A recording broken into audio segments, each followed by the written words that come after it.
Hello, hello. Welcome to a Saturday edition of the Maga Report. We usually go live every day with a nightly, but it's kind of a busy week, lots going on. So we're going to catch up some this weekend on some of the goings on. And we had a lot of things we were trying to get designed into. A lot of work behind the scenes, as we say.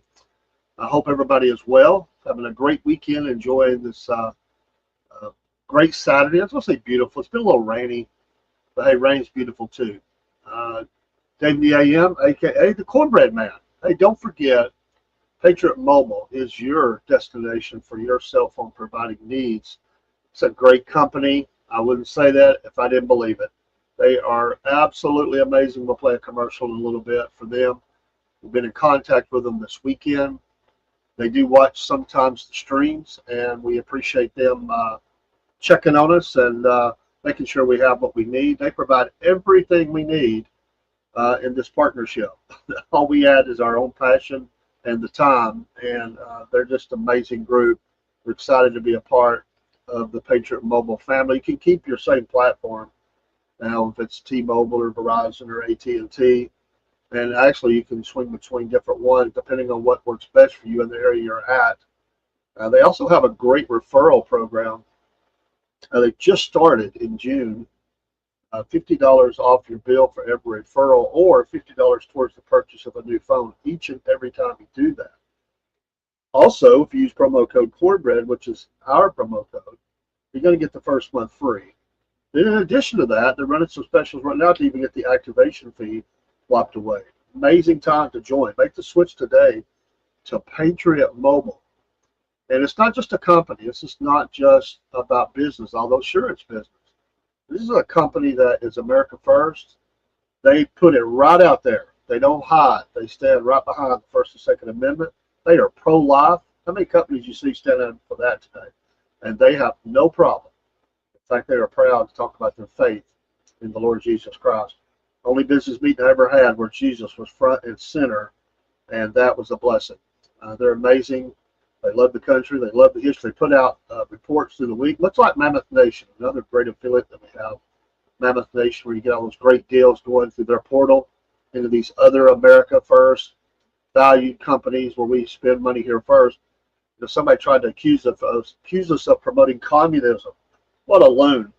Saying that because we promote the flag, that all flags are made in China, so we're promoting communism. Well, sir, you're an idiot, because there are American companies who make flags, and we use those. We have used those for years in different functions, celebration, and civic community activities that we've been involved with. Yes, they make flags in America too. People need to get educated before they start smacking their guns. They really don't know what they're talking about. Oh my goodness. Speaking of keeping your mouth shut, this ongoing feud between the President and Elon, it really needs to die out. It's not helpful for the nation. This war of the words, it's unfortunate. It needs to stop. And, you know, Elon, for all that he is capable of and done, he's going to lose here in the fact that he's not the president, and that there are people going to side with him, but most people are not. And now he's talking about starting, or he's thrown it out there, an idea of maybe starting a new political party, but just stick to making rockets and cars and everything else. Be glad of the work you've accomplished, the things you've got going, but this really is childish, and it needs to stop for both of you. I mean, honestly, it does not advance the cause of freedom. It does not advance American values. And you broke the cardinal sin, Elon.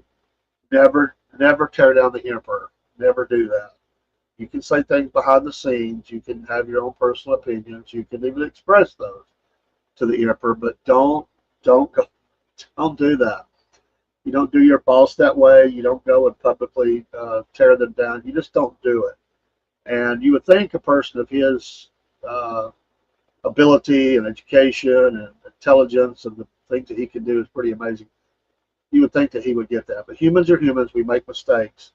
It's time to put those aside. We've got bigger fish to fry, as they say here in the South, bigger fish to fry than these ongoing, childish disputes that we're airing out in public. Just take the high road. Take the high road air your grievances out behind the scenes, and let's move forward. This does not help the country. It just gives our enemies chance, opportunity to celebrate and look for opportunities to divide us. And we're not going to be divided. We've got a lot going on, major issues across the world, internally and externally for the nation. And this is really small potatoes. Of course, the media is going to jump on it. They're going to make it the #1 story. We have, as anybody that's following the news in the world knows, America's got their hands on a lot of stuff around the world. We've got our own problems here at home that we need to stay active in and find solutions for. No, they're not always easy. Solutions on this level are not easy. That's why everybody is not, not the leader. They're not easy solutions to these problems. These problems are hard. They're difficult. They're going to be tough to navigate. He has found that out. The president is finding that it's easy to be on the sidelines and say, "What if you had been there? What would have happened?" But when you're dealing with a country like Russia and another country like Ukraine and the leaders they have, he's finding out that's not easy, and he's admitted that he's tried, or well, through channels, he's admitted that he's tried everything he can to get Putin to the table. He's not interested, so he's got to do better in that world. Hey, Broski Bear, how you doing? Uh, I'm not a fan of Shilon. I never have been. I don't support electric cars of any kind. 2 questions: who punched Shilon? Does Shilon have a drug problem? Well, I don't know the question on the first or the second, but it's really amazing. Hey, Michael, it's really amazing how quickly this went from bromance to outlaw. It's like the Hatfield McCoys. And, no, I mean, you would think he's smarter than that to understand the base that supports the president. And, unless he's going to switch parties or support full-on leftist or whatever, this can't go well for him in this. And there are things that can happen that no matter how big you are, you could be sidelined to a degree. You just don't. It's not smart to do it. They always said in the old days, it was always the old political, and it has changed. I get it, but business owners at one time tried to be very non-political, and they would make nominal contributions a lot of times to both parties, to both candidates, and they would say, "Listen, we're neutral. We're a business." Because they know somebody's going to win and somebody's going to lose, and you wanted to remain relevant with whoever won. Of course, the division is so wide now, and they're so separated, business can't do that anymore. But there are still some unwritten codes and behaviors that you just don't do. And I don't think it's ever wise to full on, take on the president after you've been, especially Trump. It's just not wise. And well, there may be, but I can't. Sometimes I just say it like this. And good morning to you. Good morning to you, brother. And it is a good morning. Had some good things happen already this morning, so I'm happy for the day.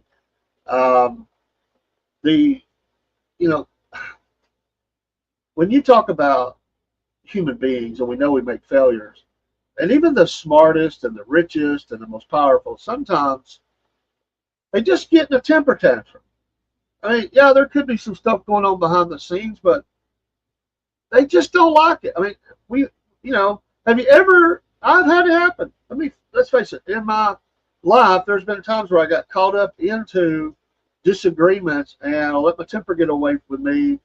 And I said things I wish I hadn't said. And it's like if you're not careful, you'll just keep digging that hole and putting yourself in it. And at some point, you have to just call a timeout and say, "Listen, I'm not going to comment on this anymore," and just take it off the front pages. And I think that's something that would be wise. No, and Broski, no, I don't.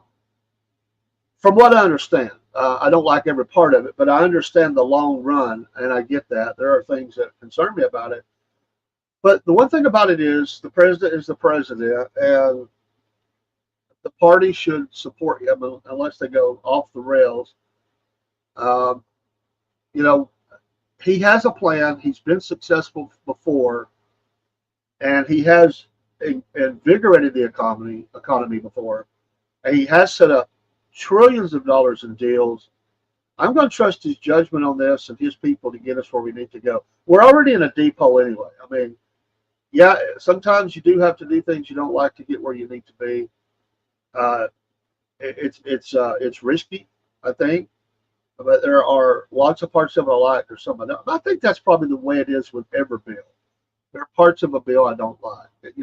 Here in Georgia, I don't know about every state, they call it making sausage when they bring a bill together and it gets other things attached to it. And people complain about that. And for all those that say we just take a single bill and vote it straight up and down, that is never going to happen. It sounds good. It's nice to get on a podcast or say it to people out in the public or even do a blog or whatever and say that, but it is never going to happen because politicians are never going to do that. Even the ones that say we should do that, they don't do it. It's just the way that it goes when they're making, because you can't pass a bill by yourself and you got to have a lot of help. And people are going to attach the pork. I get it. And so a lot of this is actually his. But I did see that he's not interested in, he's mad. And you got to have a cooling off period. And again, I would keep that out of the press. That's the problem here. When you got the press involved and these statements are being made across, the world, they have ramifications. And we just need to be a little united. Doesn't mean we can't have a disagreement, but, it would not surprise me that in the future to see them buddy or anyway, just as much as it wouldn't shock me if they didn't. But President Trump's got a long memory. But he has shown himself to be able to work with people that he didn't get along with before. And so there needs to be a little cooling off here. But some of the words that were used by Elon, uncalled for, and it's costing him more than it's costing the president right now. I definitely believe that. President Trump has to shoot from the hip. Sometimes he does. He's very good at pushing people off. His comments, sometimes he's playing them. He's really good at that too. Yes, it should have been handled in private. But, I have come to expect, because I'm a Trump supporter. I voted for him every time. But at the same time, just like in the early days before he got Truth Social and he was Twittering before they kicked him off, there were times I went, ouch, I wish he hadn't done that or said that. But along the way, you just figure somebody out, and that's just the way he is. And so he posts a lot. And sometimes he says things that I cringe at. But I've just learned to accept that's the way he is, and it's not going to change. And he's a street fighter in a lot of ways. And when you come at him, he's gonna give you what he's got. And he can be brutal that way. He's the kind of guy that can make you, as they say, make you cry. That's the kind of guy that can make you cry. I mean, he can come across as very cold, very hard. He says exactly what he thinks. He doesn't hold back. But it plays well. Oh, there was the Israeli American that got released. I don't know if you saw the interview with him, and he was talking about when President Trump got elected. How things changed by Hamas. They're scared of it. Look what he has supported. They're not annihilated, but they're not what they used to be. He has really taken them to the map through the Israelis, and a lot of people are mad about that. But he says they weren't afraid of others, but they were afraid of him, and they gave him proper food, they got him cleaned up, they treated him better, and that was the Trump effect. If you know a guy like that, there's some people they're just gonna run their mouth, and some people are saying that about him, about his dealings with Putin. I don't believe that. I believe or now Iran as well. I believe he's really trying to lead here. He's not a warmonger. If he was Lindsey Graham, we'd already be in World War III, to be honest. What he needs to do is tell Lindsey Graham to get the heck home and shut up. That's what he needs to do. But I think if push comes to shove, he has shown that he's willing to make the call. Take it to him, bomb them. But this is, when you're dealing with much bigger entities, we were talking about a superpower and their capability. I want to come back to Russia too. There's a little bit of news about them and some of their capabilities and stuff. I see Cash on Joe Rogan. He said his house was just. I didn't hear about that. I didn't see the interview yet, but I did hear about the swatting. How does the head of the FBI get swatted? The look at Cash and Danny Bombazaz is off. Something going on behind the scenes. They have not anywhere come close to being what I thought they would be. And honestly, I got to be honest here. I thought Bongino was a better pick than Patel. Something about Patel, and I'm not trying to be the Monday morning quarterback. There was part of that I really liked, and part of it, I don't know, something about him really concerned me. But I'm always willing to give the shot. The president believed in him, and I thought the Bongino pick was excellent to get him involved because he talks a big game, and maybe they're working on stuff, but man, we ain't seeing nothing. The ice lady has really reeled in President Trump. That's been his strongest point. Trump is focused on the world problems that he has been trying to avoid and get things done together because of winning. He has, and he has basically said he's got bigger things going on, wars, and he don't have time for Elon's games, basically. I would agree with that. And Elon, for all that he is or has been or whatever he is, he's not an elected official. He's not the president. He's not the vice president. He's not, he had a role to play. It was never supposed to be long term. You just hope that the part, in fact, a lot of people didn't like, they figure it, they don't like him. And they don't trust him. And now they're really not going to trust him, and they're really not going to like him because of things he's done. And I think that, early on there were some things he did that people really got on board with. They were behind, but there was a report, and I covered it weeks ago, where people were, a lot of people on the ground didn't care for Elon, his approach. He didn't connect. See, President Trump can go in the inner city. He can go to Harlem, and he can walk into a shop, and he can get along with those people, and it just drives leftists crazy. He can do that. He connects with people. Elon has a problem connecting with people. I don't know what it is exactly, but you hear that from people. They don't like him. Some people, and they don't connect with him, and they don't trust him. And some people love him. On the flip side of that, some people love him. They love his abilities. They think, he's a guy that can figure things out. He can get things done. And so but a lot of MAGA didn't really trust this guy after a certain point. Some didn't never like him. Some got on board with it, was really behind him. But he's burned his bridge now. I mean, you've went on and you tried to burn the president down. You can't but lose here. I mean, where is your support going to come from now if you're Elon? The Tesla owners? The leftists who you've already made mad? This is a bad move. This is as bad a move in a political way as the mercenary guy did with Russia.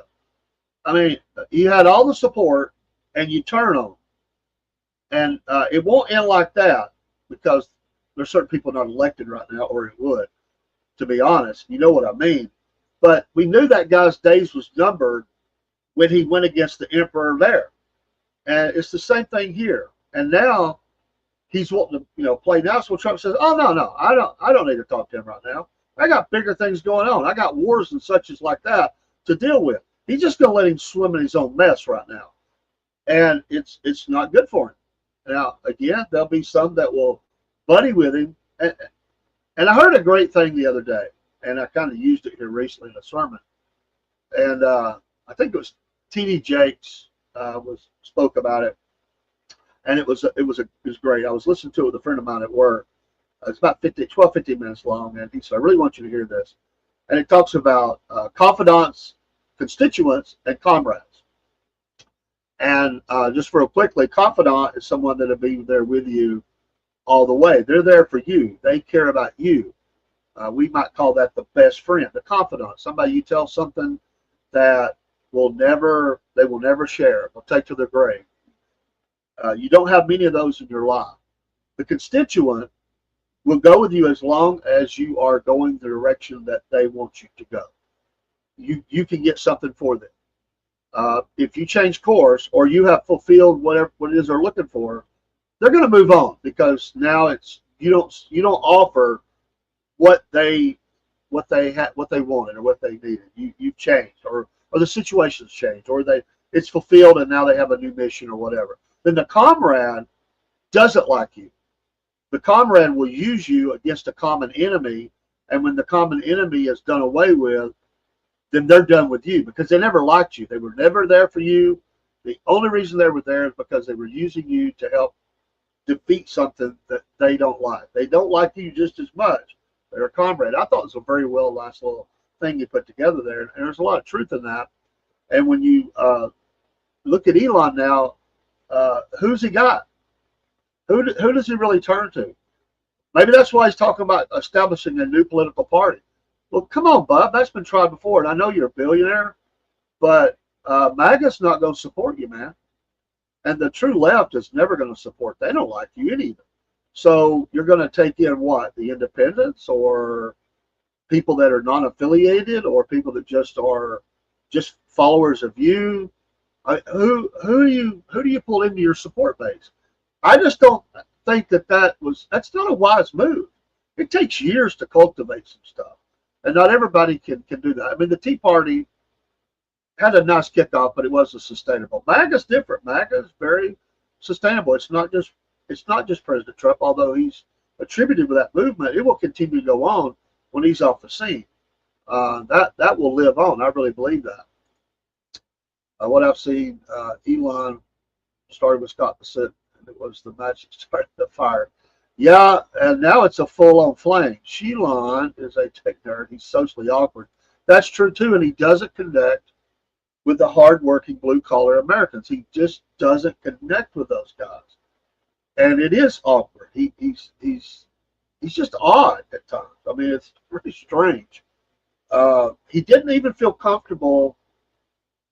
And some people criticize the way that he came in the Oval Office. Much like Zelensky in his little general uniform, some people didn't like the way, yeah, he lives in that kind of world where he is that tech nerd, and I get that. But, it was kind of like a weird deal.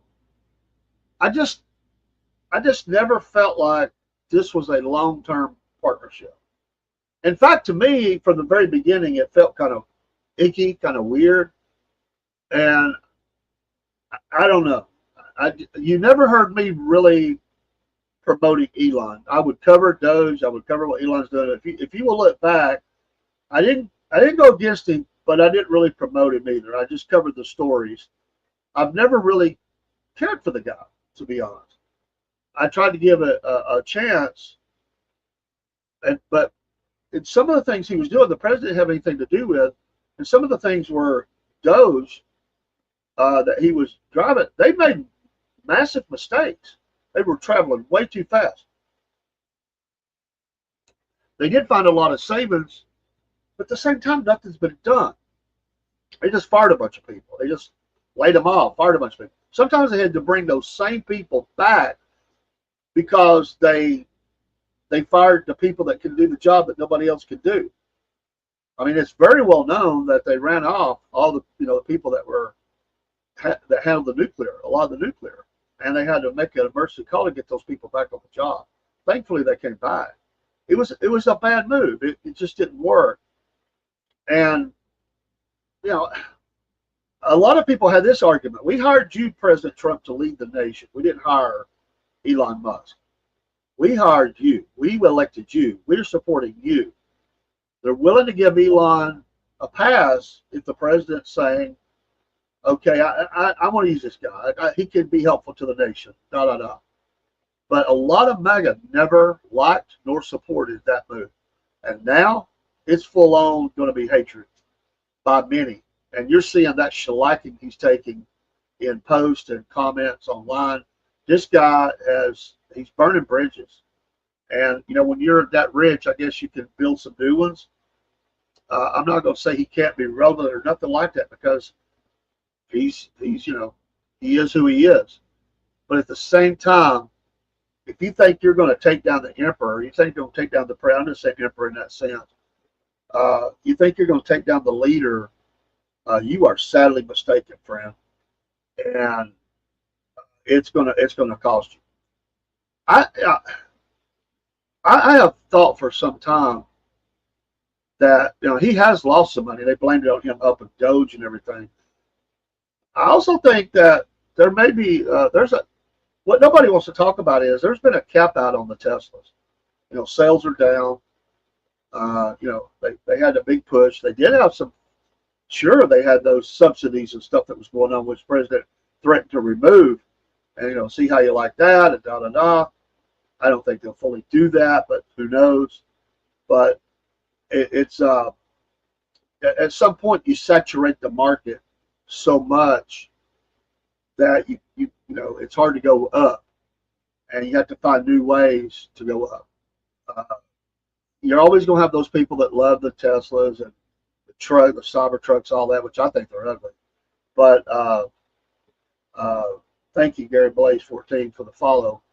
But we'll put that on screen. Thank you so much. The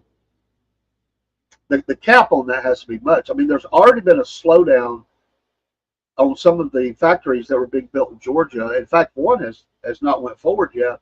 These massive battery plants that were being built in Georgia, there's been impact there in some cases because one is it's topping out a little bit, and you're still going to need batteries, but it's topping out.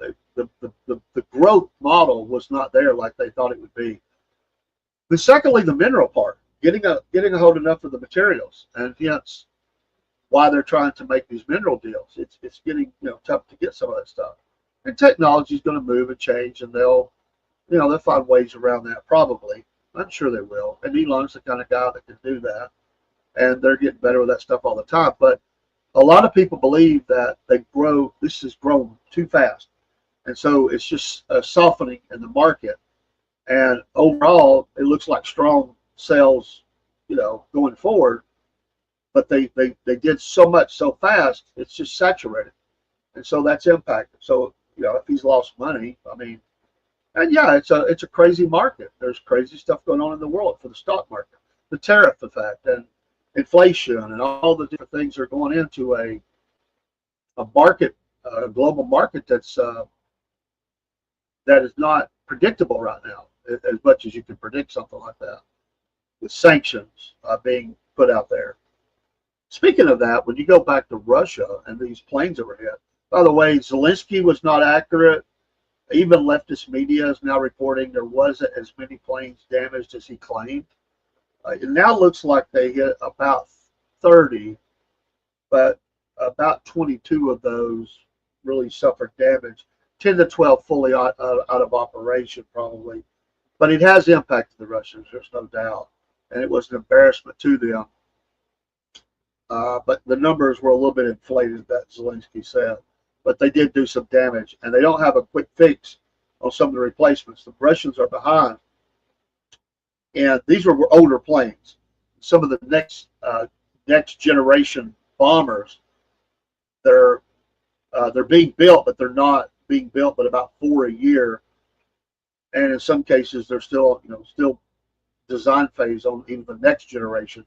And so it's going to take a little bit of time to get some of those rebuilt. They were using these. Now, some of these planes on the tarmacs were not operational. And so I think they took that number out because some of them were just sitting there. They weren't being used. These are very old planes, and they've been keeping them operating, and they have used them, yes.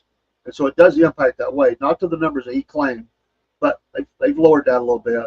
They did do damage, and they are because of sanctions and the economy is not as great. It is costing them and slowed them down a little bit on replacements. They're building, like I said, the next generation bombers for that. So it was a big move behind Ukraine with a lot of intelligence help. The Europeans who have been running their mouth, they've now come out. The Germans have said we can fully support Ukraine against Russia. We don't need the Americans. Well, I say let them have it. Let them have it if that's what they want. This is the second time I've heard them bash the Americans that they're now going to lead the Europe. Well, do it.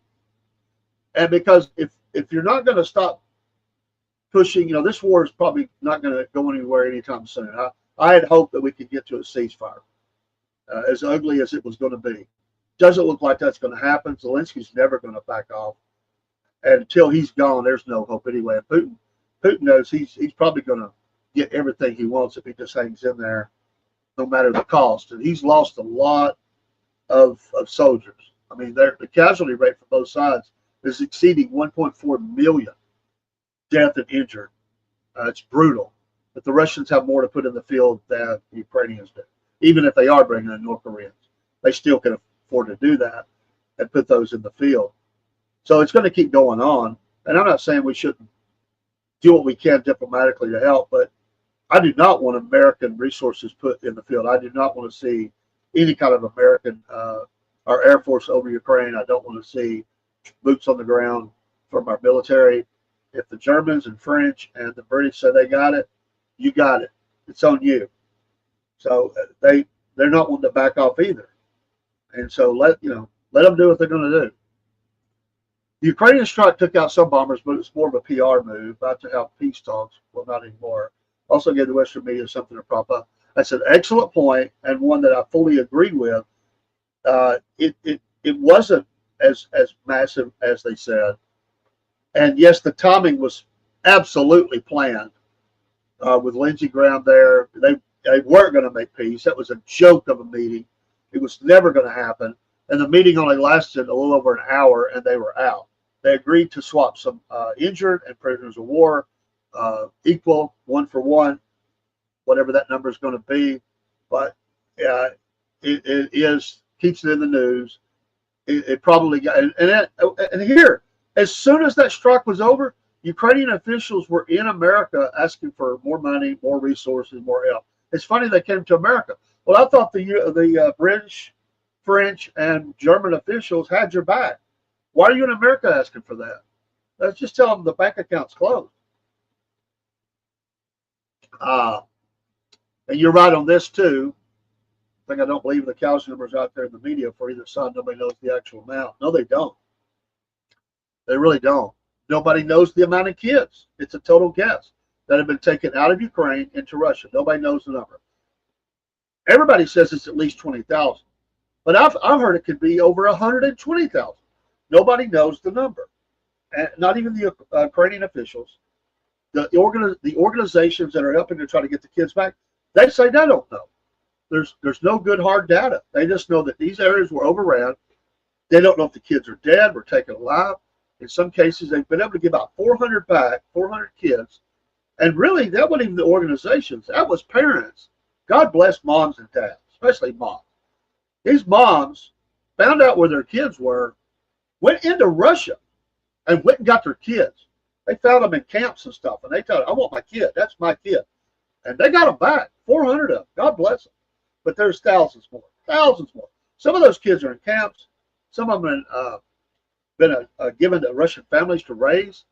They don't even know where they're. I'm sure they changed their name. They don't even know where these kids are. They'll never get all these kids back. They will never, ever, ever get even a huge percentage of those kids back. That's going to be one of the saddest things. These kids will never see their families again, if they're even alive. In some cases, those families could be dead, but some cases they're not. And those kids will be raised as Russians to hate Ukraine, especially the younger ones. They don't know no different. They're just going to know they've been raised up to speak Russian. Some of them probably already spoke Russian, to be honest. Southern Ukraine, a lot of Russian-speaking communities, but they will be raised to be all Russia. They will grow up to love the motherland, to love the history, and they will look at the Ukrainian counterparts as the enemy.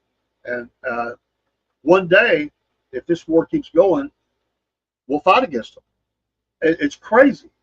It's absolutely crazy. But that's what war does. There's just people that go missing. There's situations that happen and nobody knows exactly what happens in those situations. And it's going to just continue to get worse. But yeah, Zelensky will keep throwing his Hail Marys. They'll keep constantly coming up with ways to sabotage and things like that. But they're losing ground every day. And I firmly believe the Sumy region that they're in, they're fixing to collapse the Sumy region. And to me, that is a pathway to Kyiv. And they're going to exploit that. And it would not surprise me a bit to see them within range of Kyiv and bombing Kyiv, the outskirts, the suburbs of Kyiv, with artillery within a couple of months. It would not surprise me. Maybe 4 to 5 months on the output, because they're making advances every day. The Ukrainians are shorthanded. They don't have the ability to put back in. And these fiber optic drones, the fiber optic drones that the Russians have, are deadly. The Ukrainians are trying to produce them, but they don't have it. The Russians are absolutely shutting down the troop movements. People are not even being rotated back to get some rest and get fixed up before they go back in. They are mentally just physically worn out. Used to be they would rotate troops every 3 days or something like that. Some of these troops are being kept out there for weeks. And they say when these drones show up, you can't jam them because they're fiber optically connected. You can't jam the drones. And reporters for the BBC, I read that article, they were running for their lives. And it's about stopped all the press from getting to the front lines because you can't embed and be anywhere kind of even sort of safe, because they'll hear the whir of the drones show up and they just hide. Because as soon as they see them, it's like a kamikaze run. They're running at them to target them, to kill them. And of course, they're trying to shoot them out of the sky. But if you miss while you're trying to shoot the drones down, then you're exposed and you're dead. And those fiber optic connected drones can go several miles. There is the hazard of getting wrapped up in trees and stuff like that. But Lord knows a lot of the areas probably don't even have much trees. It's been just destroyed. But they're trying to find any kind of cover they can, because these things can fly for a while. They can slip these units. They don't have to come as a big unit. They're 2 or 3 man units, and they will infiltrate, get behind the lines, and then just look to where is the line. I mean, so it's not a unified front line where you have the Russians on one side, the Ukrainians on the other. It's discombobulated, and the drones could be coming up behind you, which is amazing. Ernest Dempsey on Rumble, thank you for being there, sir. A $3.5 million apartment was reportedly purchased in September last year as a gift to Zelensky's mom. The apartment is in the UAB, the United Arab Emirates, in the famous Burj Khalifa. We'll see if it's probed. Yeah, and I've been hearing. Thank you for that information. Thank you, Ernest Dempsey, and thank you for being in this program this morning. There's talk about a Miami mansion. Where is all this money went, and where are all these people at, or the resources, and does he have these palaces all over the world? He also says, I can imagine where else the $4 trillion missing from Pentagon goes in. Yeah, exactly. Roski Bear, UK, France, Germany would try to get Poland and Lithuania to make a move with Russia on their behalf. Man, you are spot on today, and you're absolutely correct. And these are the ones that are itching to get into battle. UK, France, and Germany don't have the balls to do it themselves. Right again. And so they're proxy warring. And Poland, there's a huge segment of Poland that wants to do that. They hate Russia. They've been building up their military, and Lithuania as well. And so you're absolutely right. Spot on, my man. And That's why I want the president to get us out of this mess, because you can't. It's like we're working three sides of a street. We got the Ukrainians on one side, we got the Russians on the other, then we have other NATO states that are itching to get into the war, and then as a fourth angle, you would say these big three that have been running their mouths saying that we don't need the Americans. We can do this. We can support this. Notice they said support. So they don't want to get in the front line, but they want to send weapons and cash, and they say they're going to amp up and bring, and also they're saying they're going to build up their military. Well, why do you got to build your own military up? You know why? Because you're scared. Because if Russia wanted to, they've got enough capability to annihilate you. You know, really, and France and Germany and Britain. You know what's going on? It's not going on in Russia. This is what people don't even think about. They're dying from the inside. They are absolutely being transformed as a nation from the inside. They have let anything and everything in their nation on the, much like our border has, you know, been wiped out before, and all these people in our nation, well, they've got it even worse. Small towns in Europe are being transformed overnight into just crime-ridden dump holes. And people that are, if you follow British conservative press, if you follow podcasts and people on the ground, they will tell you their countries are gone. It's over. And the cities, many of the cities are already being led by people that are not even conservative. They're not for freedom. In fact, they want Sharia law. They're in trouble, and yet they're going to take on Russia. For all that you can say about Russia, they do not let this crap go on in their country. And Russia is more than capable of taking that on. And who knows, maybe that's how they defeat them. They just turn on that's inside. UK has gone to immigrants from a crap hole. Yeah, it's unrecognizable. And many of these areas that you're talking about, as we think about D-Day, we liberated. I mean, they were parades in the street for the Americans coming through, and the Canadians and other of the coalition that came through to rescue them. These little tiny, wonderful old world towns.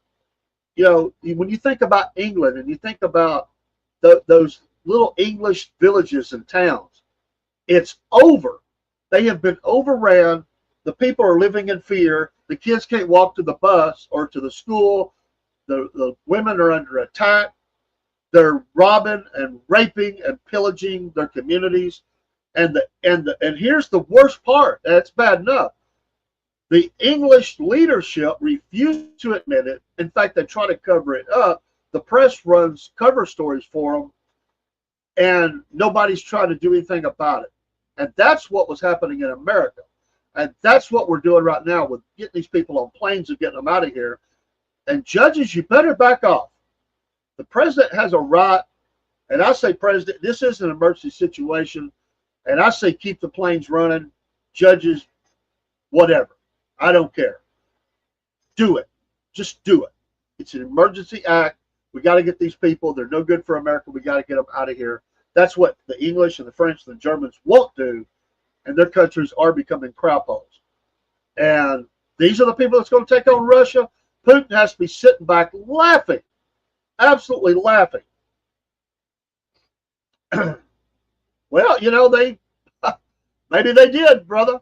Maybe they did. The British Empire sure did. And it is, but they did it to themselves. They allowed that to happen. It wasn't like a force came over. Sure, you got to maintain a strong defense. You've got to maintain a strong military. They let them in. They absolutely let them in. And so they are getting colonized. I'm sure Obama and people like that are sitting back and, let's go. Because they grew up looking at that, and they absolutely hated the British Empire. So they absolutely hated that. But the point is that for whatever reason, and that's true, you see these same people saying they're going to take on Russia. Not going to happen. Not going to happen. They will not have the sustaining power to continue to keep up to defeat Russia. It's not going to happen. But they will use Ukraine, and you're right. Vilnius, Lithuania is a great town. The old town concept section is amazing.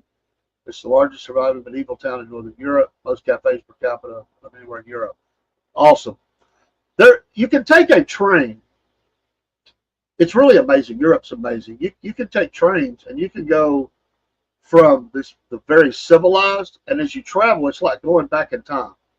And when you get to some of those countries over there, it's like going back in the 1800s. They haven't really changed that much. There's still a lot of the old, the horse and buggy kind of thing. It is truly amazing. It really messes with your brain to start out in this very civilized, very technological architecture. All that is very first world, and then you go back in time as you travel the terrains and going through, and it's like stepping back in history. I think I would like to do a trip like that. I really would. Absolutely would love to do a trip like that. I think appreciate all the input today. Again, it's getting uglier, and listen, it's not good for the world or any area of the world to be at war all the time, and it's just horrible. And bad things are going to happen. I certainly want peace across the world. I don't want to see good people just being slaughtered, and that's what's happening. It's always the people on the ground. The people of power are going to find ways to wage their wars and advance their power for energy or whatever it is. They'll use an ideology to make that happen. I'm not for that. And there are people that are dying on both sides. I've got people that I know that are going into the country and helping. They're helping people of faith, churches, and they're trying to get food and medicines and clothing and whatever they can to these people. And it's absolutely tragic. And I can feel the same way of people in the Middle East or wherever. Nobody wants to live in a war zone. If you do, there's something wrong with you. Nobody wants artillery shells falling in your city. Nobody wants to see your apartment buildings hit and exploded, and nobody wants to see food dry up and starvation or not have clean water or whatever the case may be. Those are horrible things, and I don't applaud any of that. And I have never, ever been for the carpet bombing of an area and just annihilating it to the ground. And yes, we've done that. I've never felt like that. That's what war does. And a lot of countries, maybe most, have done that if given the opportunity. Have done that. That's why we got to stop the warmongers. Forget it. But if war's already started, got to find a way to stop it. And I'm really concerned about where this one's going. The Russians have hit back, but I just feel like they've not hit back in a capability of the way they can. And I'm telling you, Zelensky don't know what he's dealing with. And he's going to keep on poking the bear. And I have a fear that Kyiv is going to be on fire very soon if something don't happen. He can take his Hail Marys, and he can, with the help he's got from the NATO and who knows, could even be CIA, and you can hit and do some damage, but at some point you're going to watch your capital on fire. It's not going to be pretty, and everybody's going to turn on you because you will have lost everything, and that's what's going to happen here. Ukraine cannot win against Russia. It can't happen. The best that they could have ever hoped for was to hold them in a stalemate. And many people never thought that would happen. They have slowed them down at times, but the Russians have continued to make advances. It's slow, it's methodical, it's the Russian way.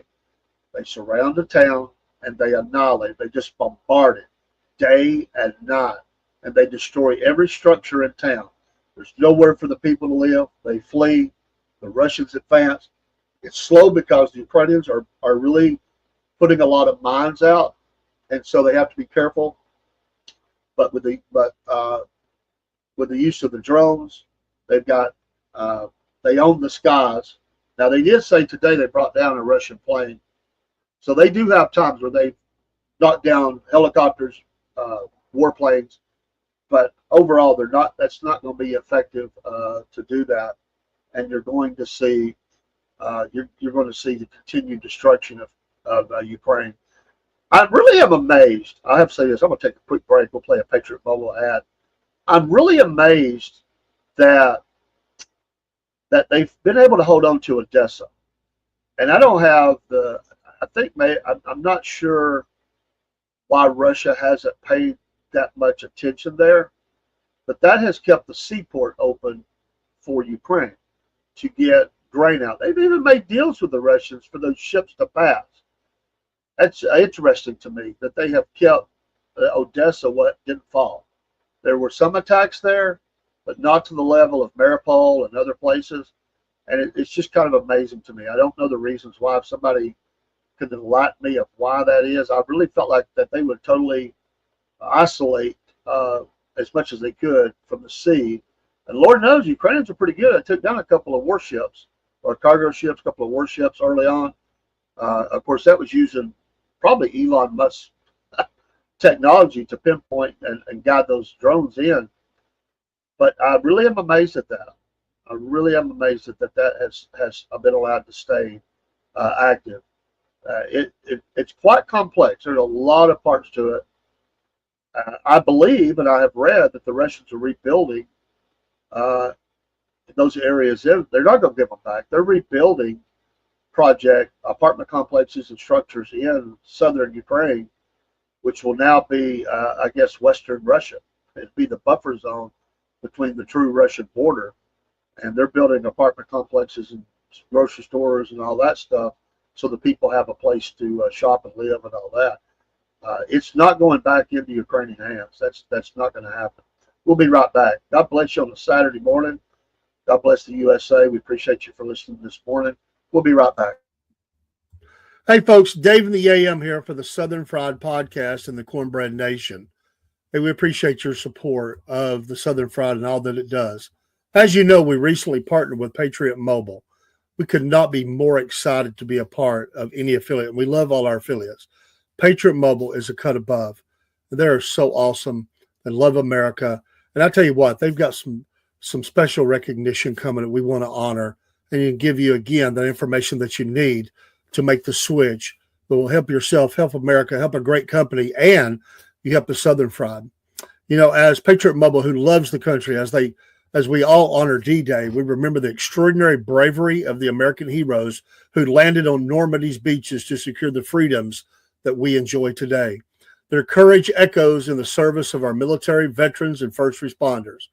Patriot Mobile is proud to stand with those who protect our freedom.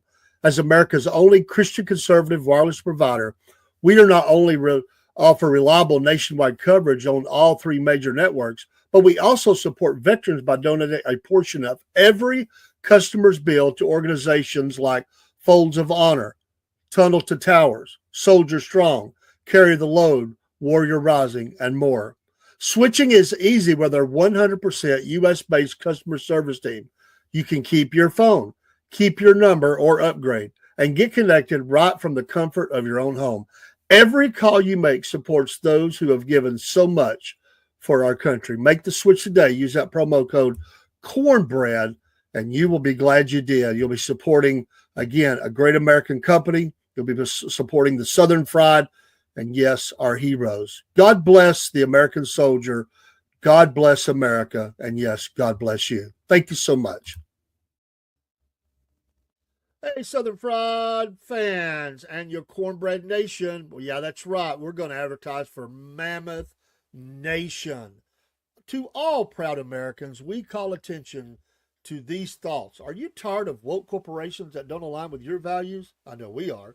Look no further than Mammoth Nation, the ultimate destination for patriots like you and me and Rob and everybody else, including old crazy Uncle Jeb, who believe in putting America first. Here at the Southern Fried Podcast, we're proud to partner with Mammoth Nation because they share our unwavering commitment to faith, family, and yes, freedom. Just like us, Mammoth Nation believes in the power of the American spirit and the importance of preserving our great nation's heritage. When you join Mammoth Nation, you're not just getting access to amazing discounts on products and services. You're becoming a part of a community that stands against the forces trying to tear our country apart.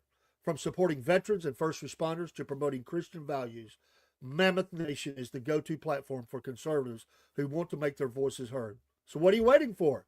Join the Mammoth Nation movement today and start enjoying exclusive deals from businesses that share your America First values. Together, We can make America great again, one purchase at a time. Don't miss out on this opportunity to support a company that truly cares about our nation's future. Sign up for Mammoth Nation now and experience the difference of a community that puts America first. Use that QR code on the screen, folks, and that will take you right to the website where we also will be helped in your support of these values. We are customers of this great American company. Rob is a monthly supporter, and I am a lifetime member of Mammoth Nation. We're so appreciative of companies like this. Please be a supporter, not just for us, but for America. These companies need our support. We're patriots. Stand together with patriots. Take care, and God bless. And we're back, and the Mammoth Nation has the half price right now on lifetime membership. It is $250. Never pay anything again. They brought that down to $125. So $250 is what it usually is. I caught it last year around this time for $125. So I'm a lifetime member, and I don't have to worry about that. And as I go in and buy goods and services through their portal, I'm getting all the savings, and I'll make all that money back in savings. They're a great company. They work with American-made products and companies that are right here. They have the same value. So Mammoth Nation, that was a really a great ad for us months and months ago, and very early on. In fact, it was one of our first, and we're really appreciative of Mammoth Nation too. We don't want to slap them in any way. We've been really trying to promote Patriot, and we will continue to do that. But Mammoth Nation is just as big in our family, and there are others too. Podbean and Debbie are the ones we work with. We are revamping a lot of stuff. Just to give you some news and notes real quick, there's the store. We're upgrading our logos and stuff in our Threadless store, which has great prices. You know, we keep that as low as we can. We make just a little bit off of each sale. It's not a ton of money through sheer volume would be a benefit for us, but we wanted those prices as low as we can, and Threadless offered that. We got really aggravated with the other store company was working with, and it was just hard for us to even manage it, so we just switched, and we're still getting that updated. But we've got some pretty amazing logos and stuff. A lot more going up. We have made a decision on the coffee. We'll be able to ship coffee soon. I'm not this coming week, but the following week I'm on vacation. I'm going to be now a lot of that's to work with elections. I've got an election to work with, and to finish setting up all the Shopify, the different stores we'll work with, unify them all into one. The website's done except for we've got to get the embed the player. There's one or two little things there. The newsletter is going to be going out each week now, and we can ship that coffee to you. And we're deciding on the names right now, and we'll get the logos up for that. So the month of June is going to be big for us, and there's a lot that's going to happen as we move forward. Don't forget our website is southernfriedcornbreadnation.com. So easy to find. It has all the links on there. I think I've got maybe one or two to add in, but I think most of them are there. We've got, you go see Patriot Bobo on the front page, but we will be adding in. And so sometimes people don't know where we're at. We're on so many things, not live, but we add in as much as we can up to our other smaller sites as well. And I don't care if they only have 5 followers. We still load our things there.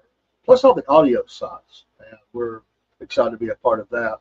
This coming week on Wednesday, the second part of the Hump Day View show will be the Southern Fried Vent, a new program for us. That is a Rumble-only exclusive. Rumble-only exclusive. Get your Rumble now, but you get to download that app. It's free. And become a part of the Rumble community.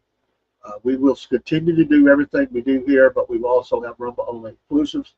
The Southern Fried Vent will be not be behind the paywall for half the show and half will, because we're trying to drive, obviously, premium memberships there. So there'll be you'll want to do that. It's not expensive. It's really cheap. You pay for it by the year, you won't even notice it. What we love about Rumble is they guarantee free speech. They really do. There's some that claim that. Rumble doesn't. And we are in the Rumble Creator Program, and so we have a duty and obligation to support Rumble, and we want to do that. So there'll be some exclusive content that goes there. The event will be that. And so a lot of people have switched over. We get our followers have really jumped on, even if they haven't followed, the people viewing have really jumped.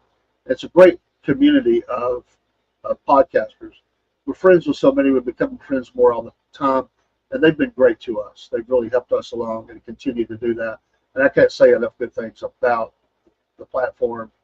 And they're still working through some things. They still got some things to figure out. We usually run 2 channels, and we're doing that today. Our 2 main channels on Rumble are SF Podcasting and Southern Fried Podcast. So if you're looking for that, we do have a Cornbread Nation channel and a Dave the AM channel, which is really the Cornbread Man. That's my on-screen name. And so we're building up a lot of those things. So big push for us this year. A lot going on as we've crossed over the 1 year, and we're moving forward, and we're not going to stop. Lord will. So thanks for everybody that stops in. As part of our Cornbread Nation family of Breadhead. If you are following us, supporting us, taking active part, giving us your precious time, you are a Breadhead. And we've got some logos up for that as well. We're going to add to that. Roski Bear, who is one of those, just a wonderful American. Russia wants the war to continue as well, and taking Odessa would start to bring it to an end. Well, that's a good point. If they did, cut off Odessa, they would. It would starve the nation to a degree of their sales, because let's face it, Ukraine is a very big agricultural area as far as things that they sell, the grains and stuff that they sell, and of course the minerals and different things they have, but their economy has already took a massive hit, and we know that they can. Actually, Americans are supporting all of their salaries in the government, their pension plans. I think we're probably paying to keep the power on, to be honest. I think the American, mostly, support has kept those things in place, and without us, they don't have anything. That would probably put the nail in the coffin. So, yeah, Russia wants to continue to push to get as much as they can. They're going to bring Ukraine to their knees, and at some point, it's going to become such a problem for those nations. They may be talking big now. And it's really easy to talk big from afar, right? It's like somebody on the phone. Yeah, hey, just how big a boy are you? Run that mouth. Keyboard warriors. Yeah, really big, really easy to do that. But when somebody shows up at your door, and you're like, okay, well, I didn't really mean it the way we said that. Sorry, man. I got kind of mad. I didn't mean it, because when that bear shows up, they're not coming in to play nice. And so they can talk a big game till the ugly bear shows up and not only knocks on the door, but knocks it down and says, come here, you little punk. Oh, and that's what's going to happen with Zelensky. They want this guy now. There is no way, I'll say it, there is no way Russia agrees for Zelensky on anything. And the only thing they want to see, I believe it, is that man dead. They've wanted it from the beginning. They had the Chechen and hit squads. They want him dead. They don't like it. It's like a mafia movie. They put the hit on this guy. They ain't never going to give that guy peace. And where's he going to go? What nation is going to defend him? Look at the people that went against Russia. Remember the guy that got poisoned? They showed him from the hospital bed. All these systems were shut down and he died. That's the way they do business. They don't care. They will get this guy. I imagine that Zelensky has a lot of food tasters in his inner circle. Now, how'd you like to have that job? Oh, here's your dinner, El Presidente. Oh, okay. Hey, you too. Eat. And then bring me the rest. Carve out some. Yeah, get a little from the middle. I guarantee you, because they poison, and they don't care how long it is. They're gonna keep coming after you. They'll get this guy at some point. And you know what? He probably knows that too. I'm sure he does. And it's went too far now. There's no hope for it. There absolutely is no hope for it. I would say that I'm right with you, brother. I'm not really a supporter of either one. I don't like to see innocent people. I'm talking about on the ground. I don't like to see that. But I don't really care for either one of these countries, to be honest. I mean, why would I? I don't have any connection to them whatsoever. We've never really, in our nation, had any kind of deep connection, except when the Obamas and Bidens got to make a deal with them. But there is that part. And now you got these people that are coming out, the supposed fact checkers, and saying, "Oh, there's no Nazis in Ukraine. That's a big lie. It's conspiracy. It's fake media. Da da da." Well, go look on the ground. Go look at what's going on, and you'll see. So, just think about 4 years ago, or even 10 years ago. See, well, let's go back 12, because Crimea fell. What was that? 2014. Let's go back 12 years ago. Ukraine has really got it going on, but they started buddying up with some things. Some deals were going down, dirty deals, and then next thing you know, Crimea falls. I can remember that. There was fear at that time that Russia was going to roll through the nation. That should have been message enough. Well, that started the whole back and forth. And then Zelensky was trying to fast track Ukraine into NATO, and Russia said, "Oh, heck no. No." You know, they'd already threatened us for and this goes back to the Bushes. The work they were doing, the agreements they were doing with the country of Georgia was really ticking the Russians off. They were saying, we stood down on a couple of things. We were going to put a missile battery in Georgia. And Russia was about ready to just full on go in there too. So people better believe it. You can't do that. These nations are going to have to understand. If you try to arm yourself up to a certain level of military, if you try to make agreements with the West to put, it's like Cuba pointing missiles at us. If you try to do that, Russia's going to strike. And for whatever fraud and crookedness that was going on with the money and everything else, the biolabs, who knows what all corruption going on. On the surface level, it is about NATO. It's always been about NATO. And yes, Putin wants to control all the energy in Europe. He's been working for that. And I don't see any way in the world he's going to let that nuclear reactor go back to Ukraine either. They took it over. They're going to keep. And here's the fear. That thing suffered some damage here a while back. And they were trying to keep it from really becoming an incident. They really still are. With that knucklehead, talking about Zelensky, when he tried to create a nuclear issue, since that's now in Russian hands, just to push really mess it up for Russia, that's crazy. But do we really trust what he would do? I don't trust who he would do. I don't trust this guy. Yes, Broski, you're right. They have really amped up their military. People don't realize. People don't think about Poland this way. But Poland has really spent a lot of their GDP on the build-up of their military. And there are a huge segment of the political parties there that hate Russia, and they want a little payback. They wanted this thing a little bit. There's some that don't. A lot of Ukrainians went to Poland. A lot of the refugee workers went to Poland to work with them. And Poland has been the conduit mainly of how goods and services are brought back and forth in and out of Ukraine. But yeah, in the government, there are people that want to take it to Russia. And they see this as a weakened Russia. And who knows what could happen. Another one that amazes me, and I said this here recently, is why that Belarus, I really thought they would get involved as far as for Russia. I really thought they would get involved in some way. Oh, they've allowed some troops on their soil. They've allowed Russian airplanes and helicopters, things like that, to use their air bases. They've got agreements and things. But this Belarus leader, he has really spoken pro-war, and I'm surprised he has gotten in, especially what's happened in the Kursk region, where Ukraine went over into Russian territory. I'm surprised that Belarus did get involved. And maybe they're afraid that if they do, they'll be under attack from their other border.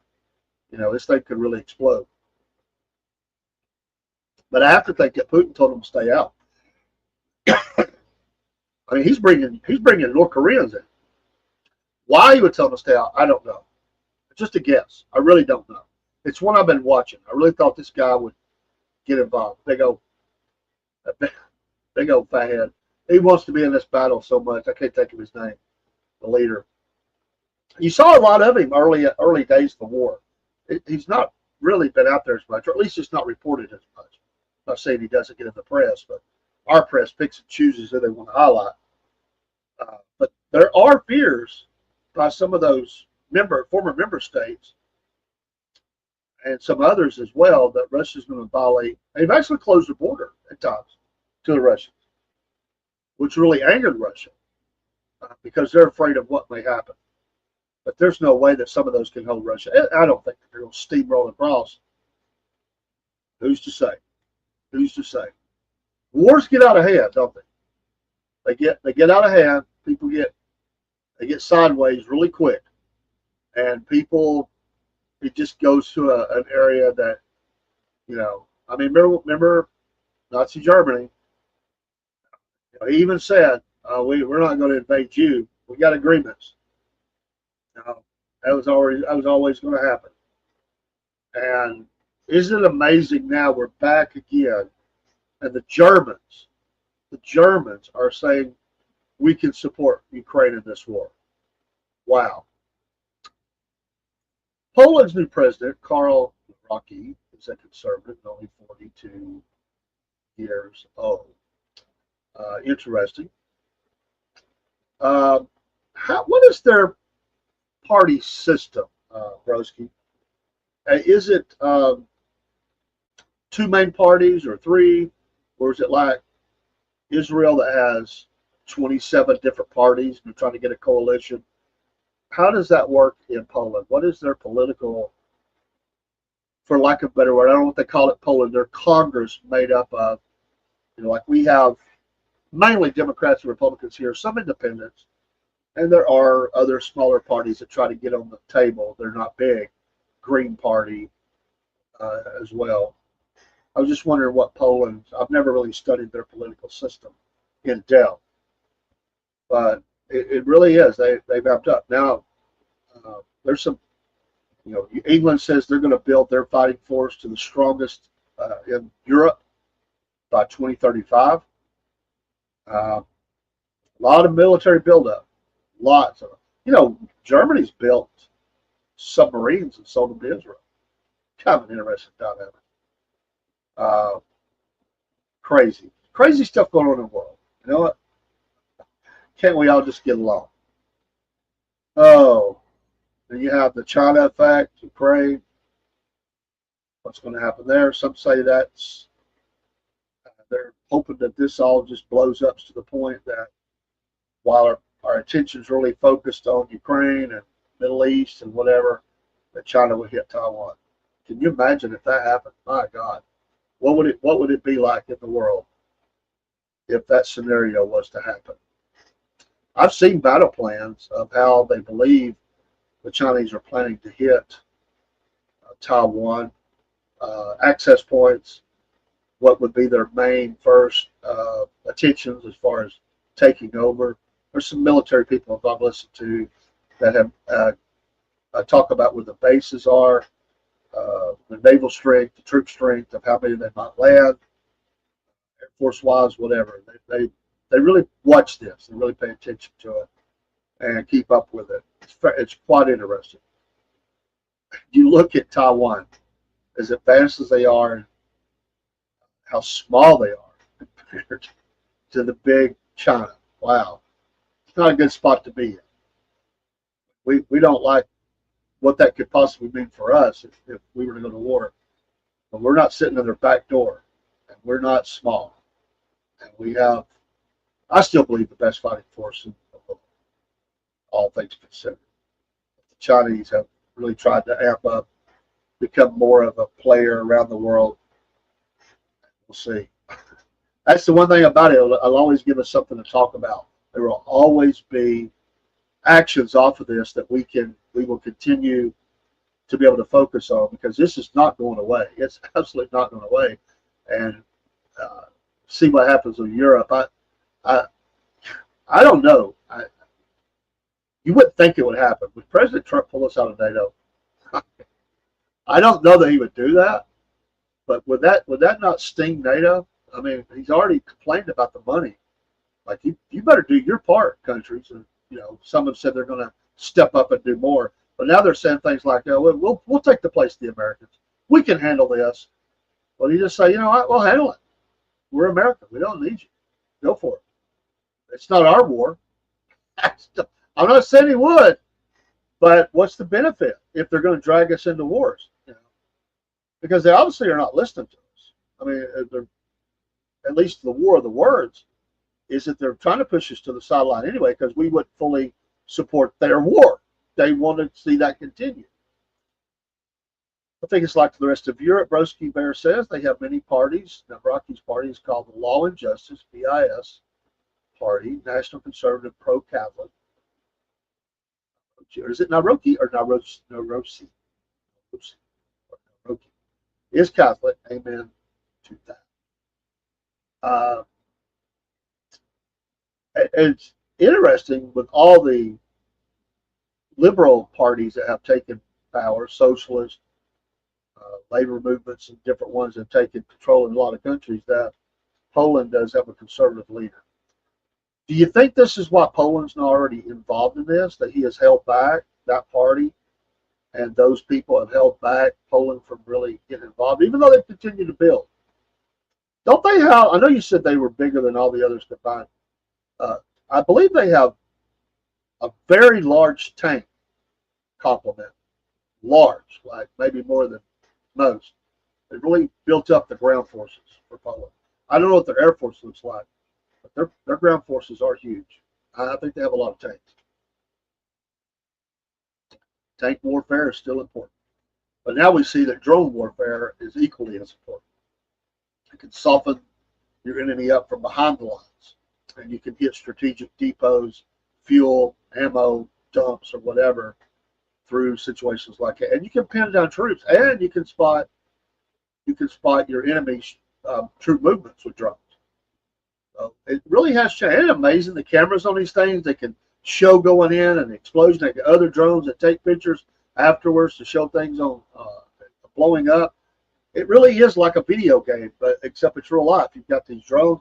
I mean, we've got people sitting in rooms somewhere in Maryland or wherever, and they're playing video games with real live stuff, and they fly these drones into places all over the world, Somalia, wherever, and they're looking for particular people to take out with this. And then they go home. It's a 9-to-5 job, I guess. You go home at night, or get off in the morning, whatever your shift is, and go home, kiss the kids and the wife, and live life, and then go back to killing the next day on your job from the safety of a darkened room with a bunch of computer screens and so maybe, I don't know, we say joysticks, but I know it's software that's telling them what to do, but maybe it has some of the element. I don't know.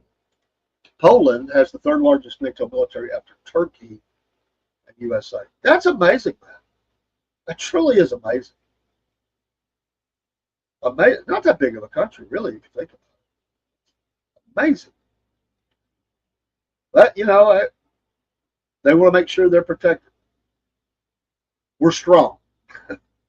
Don't mess with us.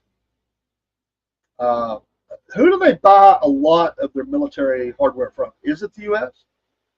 Or are there other partners? If you know, are there other partners who supply their weapons needs? That's big business. Big business for America. C-130s and fighter jets, systems that we sell. I had a friend once. He was still a friend. I don't see him anymore. He was talking about all the security they have on a ship when they're putting in these advanced missile capabilities, defense systems, and how different ones they have. And they've got people standing there with the weapons at hand. If you don't have the right password, it's a bad day for you. If you make one wrong move, you're in trouble because it's highly secretive work. And each room, you don't get to go wherever you want to go. They have a control where you're going to go do your work that day and then leave. They're checking you for everything coming in and going out. To make sure you haven't taken pictures or copied something, stole something, whatever. It's that kind of security when they upgrade the Aegis systems, things like that on these naval ships. Highly secretive, highly. You know. Of course, the Chinese and others out there are trying to pay people to sell out the country, commit treason, and sell that information to them so they can replicate it and use it. Well, there are a bunch of people mad at the Golden Dome, right? I don't know if we'll ever get it built. I believe he's going to make the attempt, but just talking about it has ticked off a lot of people. The Golden Dome. They can't handle that. You too, man. Hey, it's nice having you in here. You have a great Saturday. We'll be departing sometime in the near future. I've got to go to, I actually work a little bit on Saturday, do some security myself, extra job.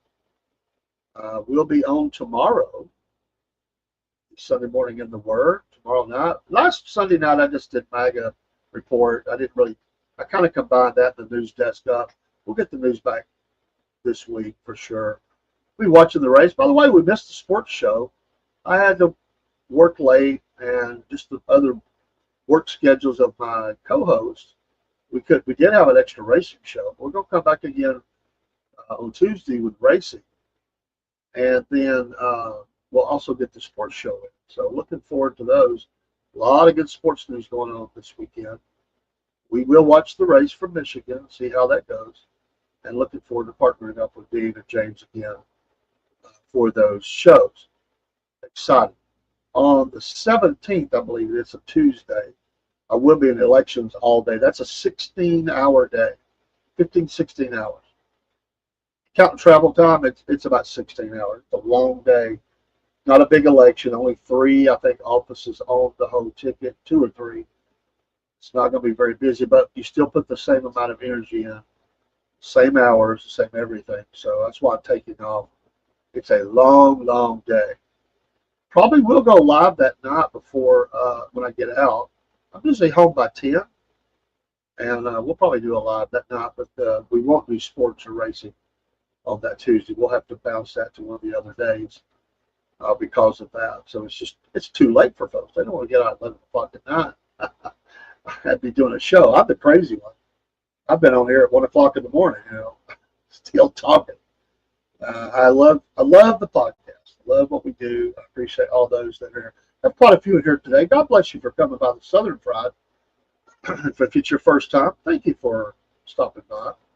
We appreciate all of our Rumble friends and others, a lot of folks here, and others across the Twitch and Kick and YouTube, Facebook,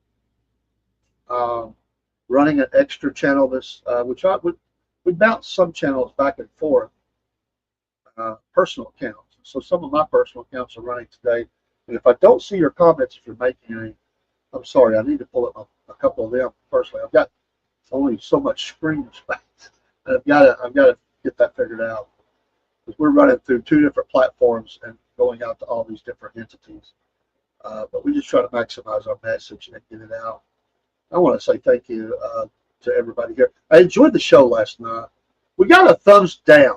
I don't know who gave us a thumbs down on honoring veterans, but whoever you are, you're a jackknife. I suspect it was probably someone it could be inside the country that hates veterans. All we did last night was honor veterans for D-Day. And somebody gives us a thumbs down. This is not the way I'd say it. Stick it. I don't care.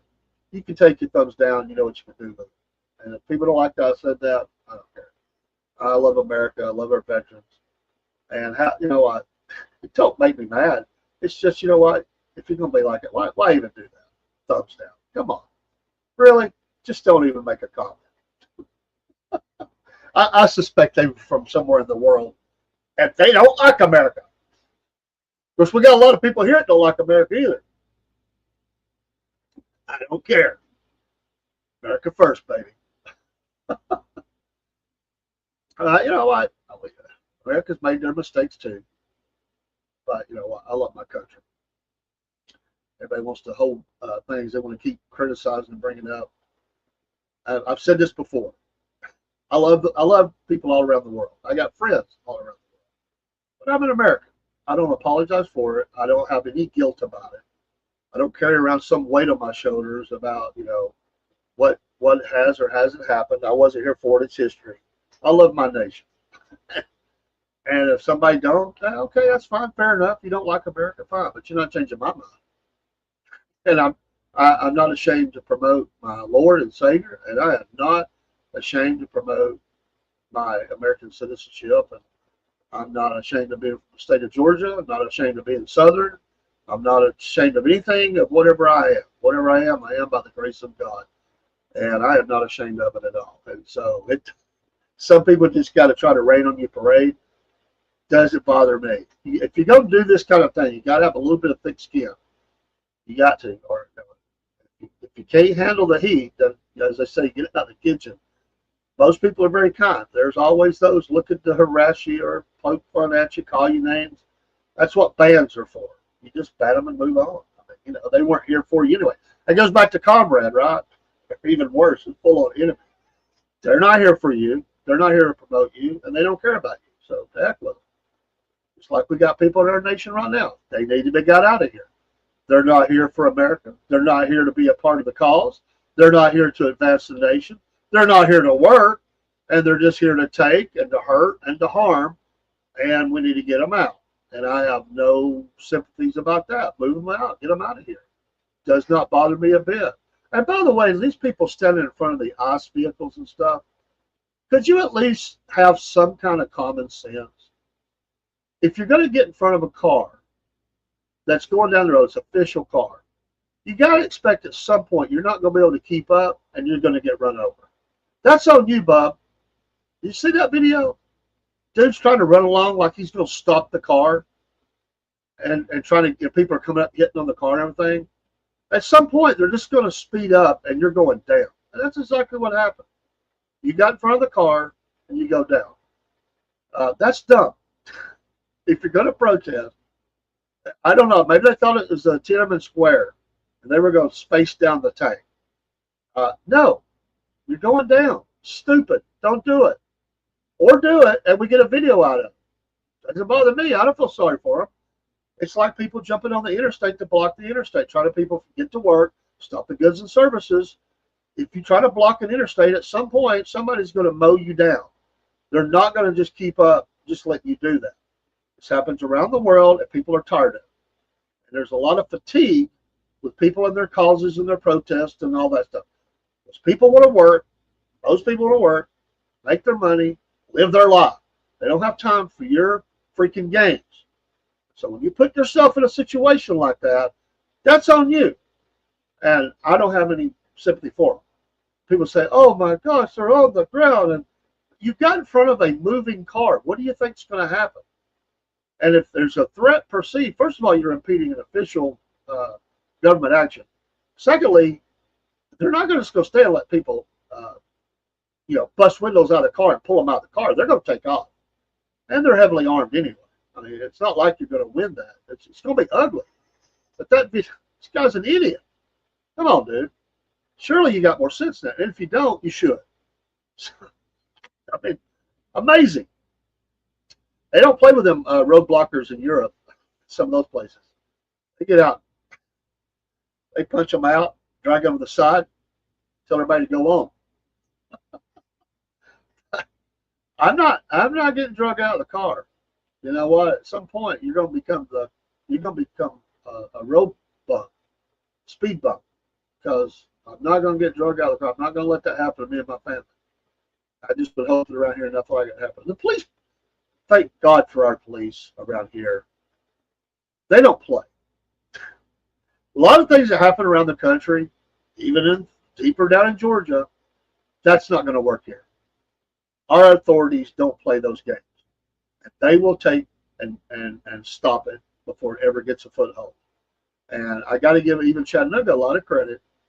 A protest that happened around the country during George Floyd, that never got out of hand here. They gave them a little space to do their thing, but they didn't let troublemakers and rabble rousers and stuff destroy the city and all that. They took those people and got them out. And they controlled it. They knew it would eventually go away, and it did. They didn't let their city be burned or windows broken and all that destroyed. Complete credit. We still have people here that understand you can't let your city be taken over and dominated by those from inside the country that want to tear down freedoms, institutions, or whatever. Again, you don't have to like anything. That's freedom, baby. You don't have to like anything. You can dislike whatever you like. That's your freedom to do that. You can speak out against it. That's your freedom to do that. I wouldn't advise putting 8647 and seashells walking down the beach like some idiots are. But you have the freedom of speech, or hollering fire in a crowded movie theater. Those are things we understand we're not going to allow. But you got freedom of speech. You can have that. You have the right to protest, not destroy. And whatever force is needed to stop that, I'm for it. And they're talking about coming to the suburbs, taking people out in the suburbs. Now, you may do that in some places in the country, but it's not going to work well in most places in the country. Not going to work well. Just because you got away with it in the big city, they just surrounded you and let you burn and pillage and even set yourselves on fire sometimes. Not going to happen. And most communities in America, they're not going to put up with it. And it's going to be a bad day for them. So, we're about due for another big. There's going to be something big pop up. We're about due for another one. It seems like every few months we have another issue that has happened. And the country goes aflame, big, massive protest. Cars are being flipped over, set on fire. Windows in the buildings are being broken out, and they just keep. We're about due for one. Let's be honest. I hate to say that, but it's true. We are about due for another violent action, and and I believe if they can't get it, they will invent it. If it doesn't still happen organically, they will invent it. Michael says there was a great video of protesters at Georgia College, and he sure did. Saw that, Bubba. Saw it. Yeah. Try that here. We don't play. We do not play. I love it. You know what? It's because you have to have law. And yeah, it's sometimes we get things wrong. We do. We got to try to keep those things right. But you can't allow things to happen that will destroy your nation, shut down goods and services, burn down the pharmacies and the grocery stores and stuff within your communities. You can't allow that stuff to go on. And these idiots, and that's what they are, jack-legged idiots, who destroy their own community, then they got nothing. And I don't blame those retailers for not building back in some areas. Some of them have. Some of them said, you know what, we're out. First of all, they're dealing with crime. The thefts already have made the store probably losing money. They just didn't want to look bad by shutting the store down, so they've accepted the loss to try to continue to serve that community. Or at least it's break even, or if it might make a little bit. But if you burn the thing down, you destroy it. A lot of them are saying, you know what, we don't need it. It's not a producing store for us. You've made it easier for us to leave, so we're out. And that's what they don't get. Then life gets tougher, because cities are not made for everybody to have a car. People use public transportation, bicycles, rides, Uber, whatever, DoorDash. So if you lose the ability to have those things, you're going to lose the ability to shop, to have things within range, and then you're going to suffer. You're going to suffer. And a lot of people, by the way, Newsom in California, I run that mouth. He's talking about, we pay $80 billion or whatever he said in taxes. Da, da, da. How about we just keep it? But try that, buddy. Just try that. Newsom. People's leaving your state by the droves, buddy. They're tired of things. They're coming out. It's happening all over the southwest to southeast, even up the East Coast. People are leaving California and New York by the droves. And that includes companies. The companies are getting out. They're going to tax-free states, and they're setting up shop there, and they're happy they're doing it. I know many people have got down to Sacramento, California. They're all over from Texas to Tennessee. They are all in points in between. They said, I love my state, I love my city, but I can't live in that mess anymore. So they're down. They got horses and farms, and they wanted that small town feel. They wanted to have a community, the right kind of community, and they've been accepted in those communities, and they couldn't be happier with their situation. And some of them still have family there. They go back and visit them, but they say it's bad. And that's what's going to happen. That's what our cities are turning into in a lot of these leftist areas. And it's unfortunate. There's some good people there. They're trapped. They're absolutely trapped. And if you look at a heat map, so to speak, of those areas, most of the state are red. But it's those cities that are driving everything, the sheer numbers. And it's the sheer numbers that are involved. And so is it a possibility they could bring those communities or those states? A lot would have to happen, because a lot of conservatives have got out, actually. So I don't think that will happen. But that's why some of the states are frustrated, and they say we need to break them up into 2, maybe even 3 states. California is one of those. It's such a big state. And there are a lot of areas that say we are not represented by our state. And so Southern California would like to break away. Northern California would like to break away. Eastern Oregon would like to break away. Southeastern Colorado, 9 counties that would like to break away. They're tired of what's going on there, and they feel like that we're just not the same. We don't see things the same way.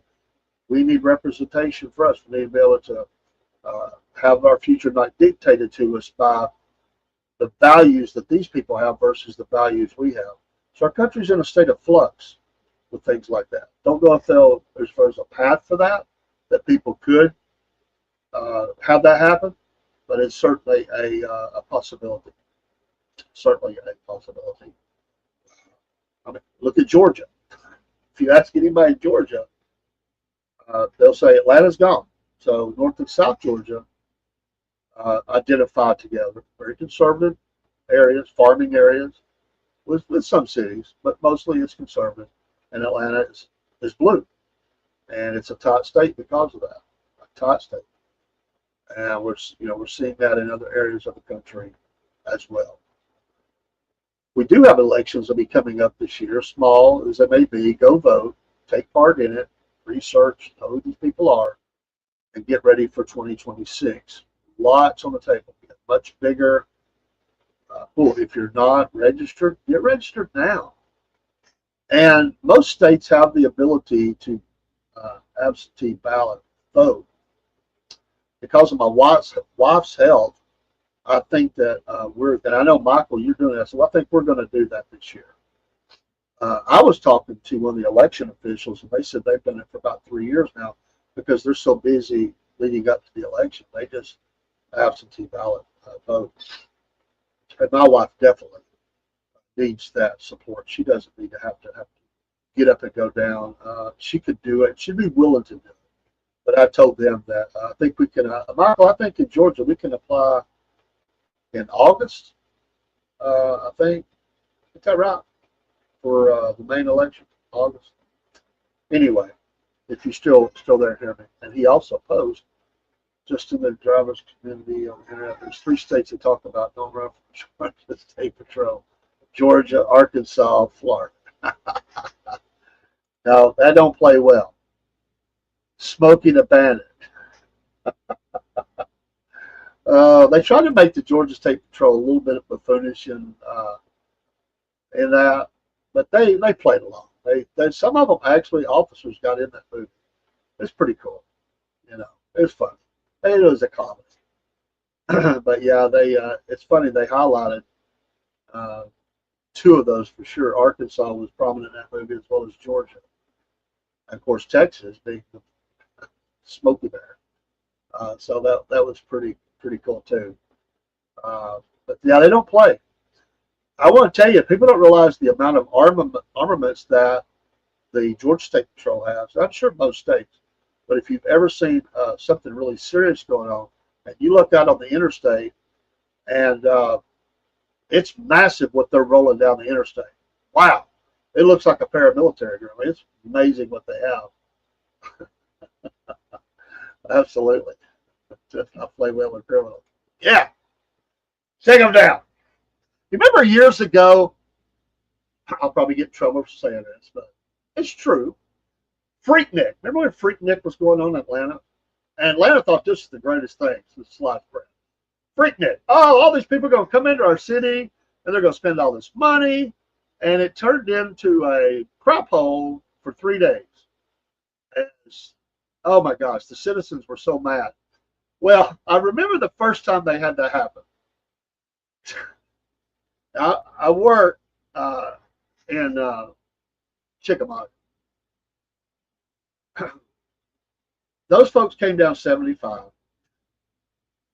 And when they hit the Georgia state line, let me just say it was a field day because they were driving crazy, running all over people, running on the medians, passing people in the wrong place, just crazy.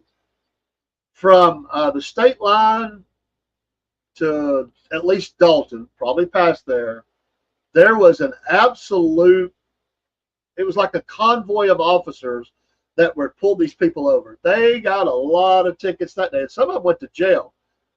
Yes, it was a nightmare. People talk, I mean, they had droves of people peeing in their yard and other things. You couldn't move. There was violence. It was, let's face it, you couldn't have your kids out for what it turned into.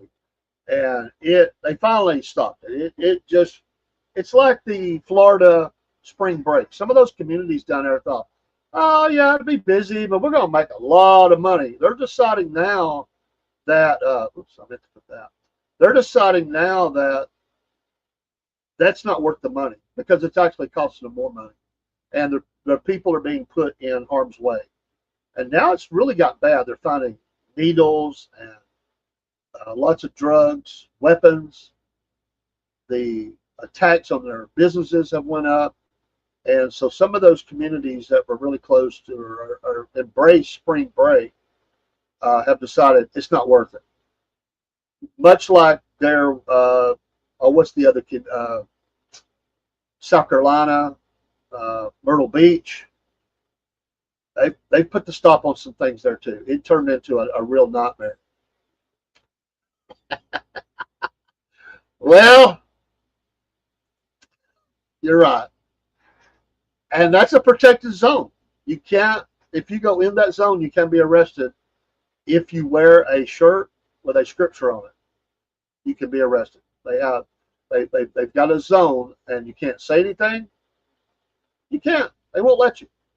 Can't shout anything. You can't even have a silent witness. Hold a Bible, they'll arrest you. That's Atlanta. They can happen.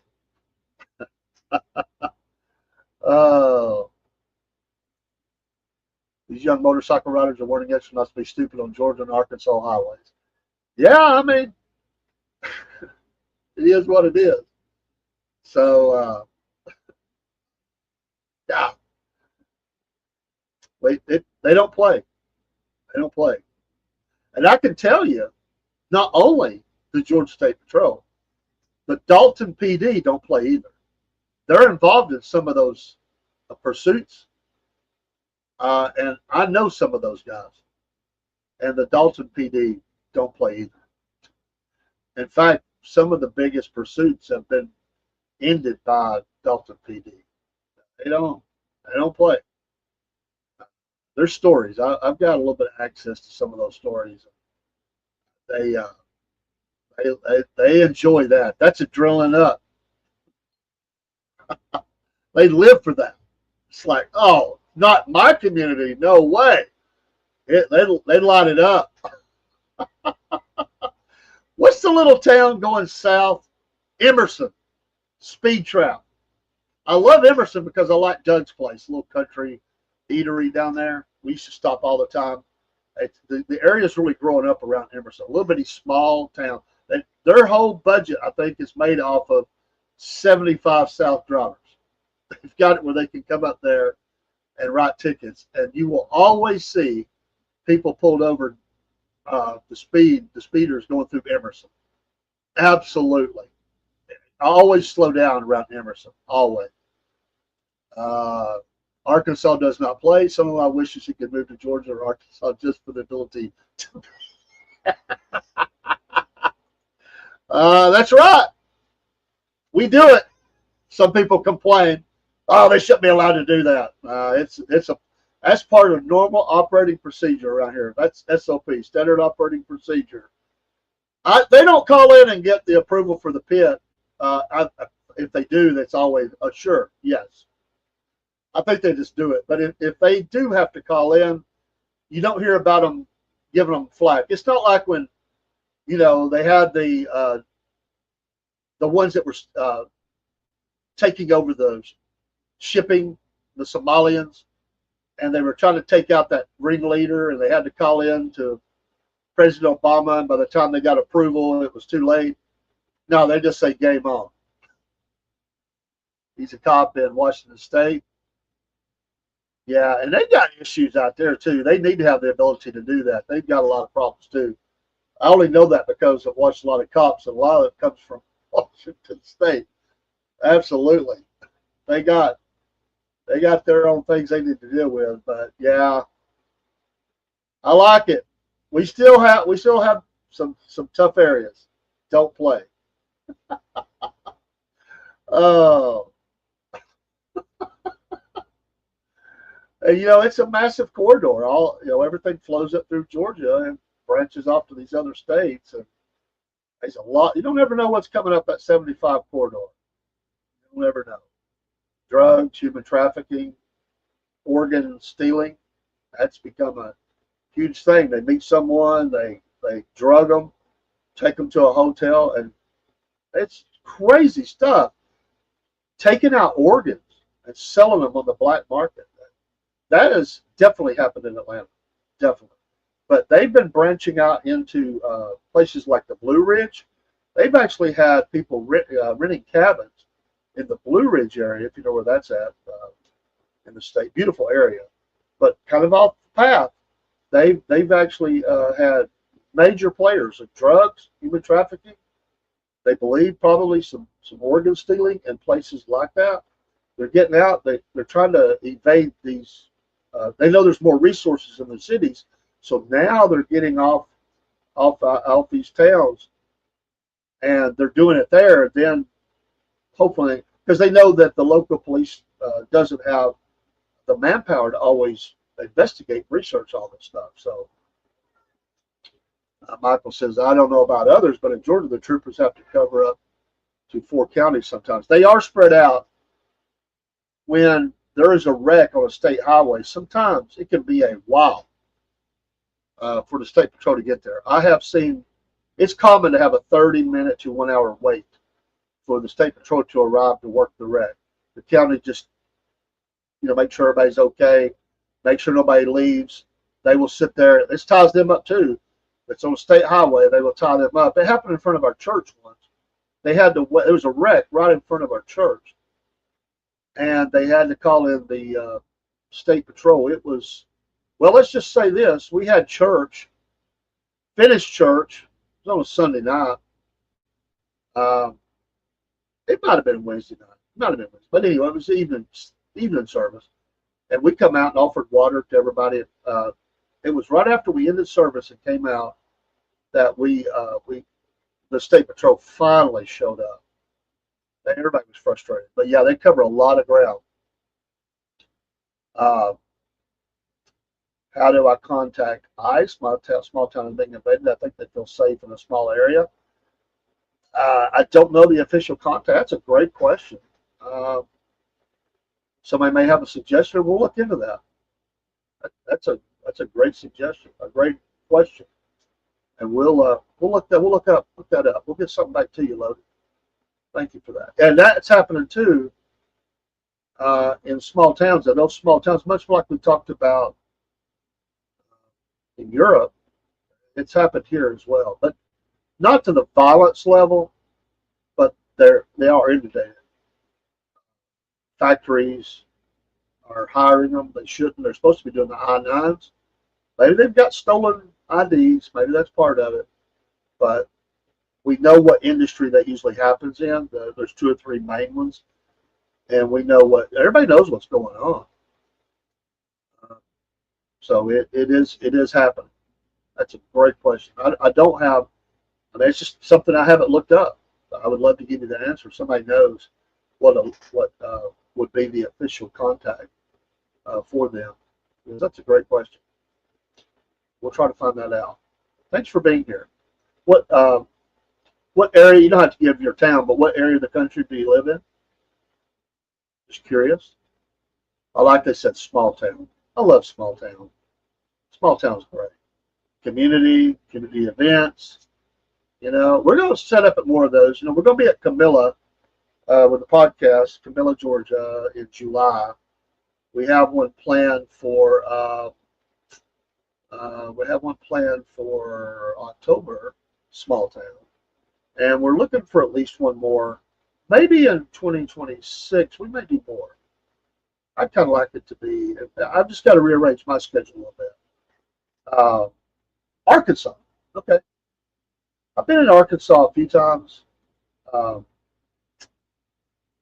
not been in every area, but I have been. It's a beautiful place. Landscapes are awesome, from what I saw. Of course, Arkansas, a lot of people are traveling through as they go west, but it is pretty neat. A lot of big stories out of Arkansas too. The Arkansas, wasn't the Arkansas side of the river there with the kids and all that mess? That story, that's a big one. Michael says, I've got a few friends that have been in state patrol. I was in Florida. No, I was in South Georgia. It's just in Bainbridge, and we went to this little. It's called a Seminole. They're Florida State fans. I think it's called the Seminole Cafe or something like that. And big table of Georgia State Patrol. We walked in. Of course, they don't bother me, but the uniforms all pressed and perfect, and they all look like they just like a football team or something. They're just pretty big dudes. They don't play. Lakes are clean and mountains beautiful. Amen. Amen. It is beautiful. And that's just what I saw traveling through the state. My wife didn't get to see it. I was well, maybe once she did. But I was traveling doing some things, and they also have horse racing. They say, awesome. Yeah, Arkansas, beautiful, beautiful. It's a great area. This southeastern part of towards the little bit more west, but it's a beautiful area. Beautiful, beautiful areas. Mountains. You're right. Lakes. There's so many wooded areas still, and you don't have to live in that dog eat dog city life. You can get off and you can have that community. Get in communities where people know your name. They're respectful. They look out for their neighbors still, and they don't. As the song says, try that in a small town. And listen, I've been in cities, and I've got friends in cities. I just don't like that type of dog eat dog world, the traffic. I'll do it if I have to, and I don't complain about it. I just do it because I know what I'm getting into. And sometimes ministry's taking me there, other reasons. But for me, just bring me back home. I like my town's gotten too busy, really. The spillover from Tennessee into my community it's really busy, the roads, but it's still small town. You still feel that, and I could be just drive minutes, and I'm in rural areas, and Also, also cottonmouths. Yeah, yeah. We don't want them. We do have those. You know, I was baptized in a creek or crick, however you want to say it. Robert gets on to me saying crick. I like doing it just aggravated. Yeah, we all need elbow room. Sure. Yeah. They're not supposed to be right on top of each other. You know what? You walk outside, you don't want to, have people sitting there, can read your receipt that you're looking at. They're so close to you. It seems like says, I've been through Arkansas a couple of times, but never went far off I-40. I would describe myself as being that way. But even the landscapes that you see from I-40 are beautiful, beautiful. I absolutely love it. And Missouri, I love driving through Missouri. Uh, was in West Branson. Oh, the landscapes are so beautiful. I just love it. Those college campuses are sitting on amazing. Just to go there just for the scenery and the hunting and fishing would be awesome. I will. Been wanting to come back to the state and would like to visit. Definitely would be interested in that. That would be fun to do. I'd like to go on a road trip and do podcasts from some of these areas. Get me a battery pack, and I got the laptop. I can take the mic. It's easy to pack up. You can, with technology, you can do the show from anywhere. I'm actually wanting to do one from an Indian removal area that's not too awful far from here. Very historical, and I've been wanting to do a sort of a road trip from there. I've got another one planned. I've got to get on the ball. I've got another one planned. Maybe we squeeze one in the week of vacation. I want to do one from the scene of a tragedy. I want to kind of do some video there, some pictures, and then come live from there and talk about that. That's been one of the things we've been wanting to do in the podcast.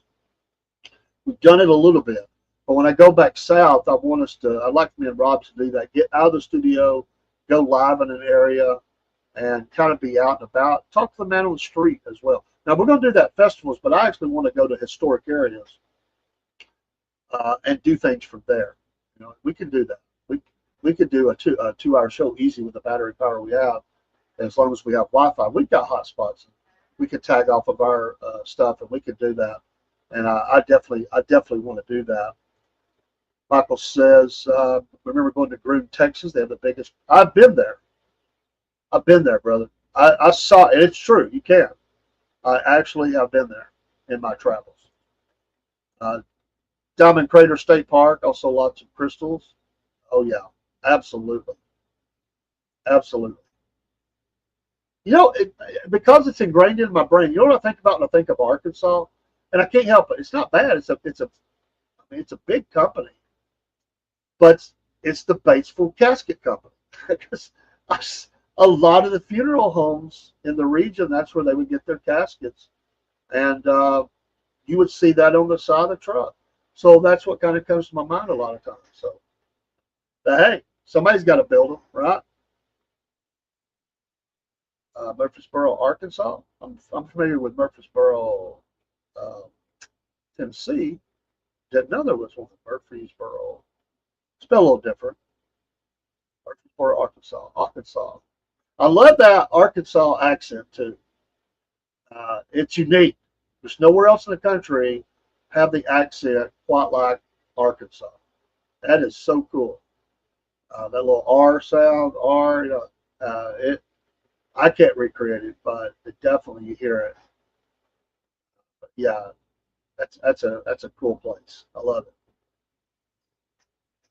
Well, we have Mark too. Yeah, yeah, definitely. It's good to be proud of your state. I hear these people bash, like I live in Georgia. They bash Georgia because of political leaders. You know what? Bash them. Don't bash the state. It's a beautiful state. Georgia has mountains and flatlands and swamps, beaches.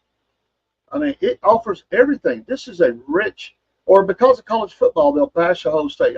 Forget that crap. I'm not a Tennessee Vol fan, but I love the state of Tennessee. It's a beautiful state. I go vacation there. I love to drive through Tennessee and see some of those areas. Go into some of those state parks and Civil War sites, and I love that. Same thing with Mississippi and Alabama and South Carolina, North Carolina. I've been through all those states quite extensively, and I love it. And you should be proud of your area. You should highlight those things. And the more I can visit places like that, it just, I love history, and I love visiting places like that. The Natchez Trace, all that stuff. I just think that's cool.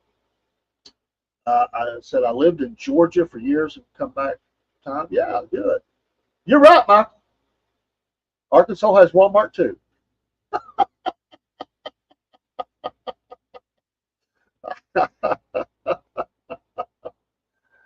Well, if you're with the wife,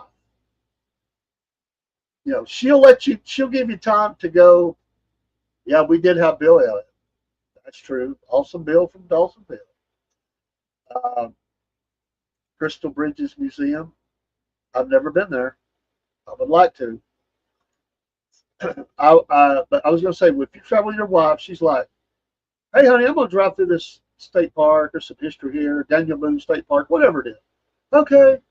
How long are we going to be there? And do you know where the local Walmart is? Let's find it. So you do both. She'll let ride through and like, yeah, this is nice. Yeah, it's beautiful. Yeah. Hey, can we find that Walmart now?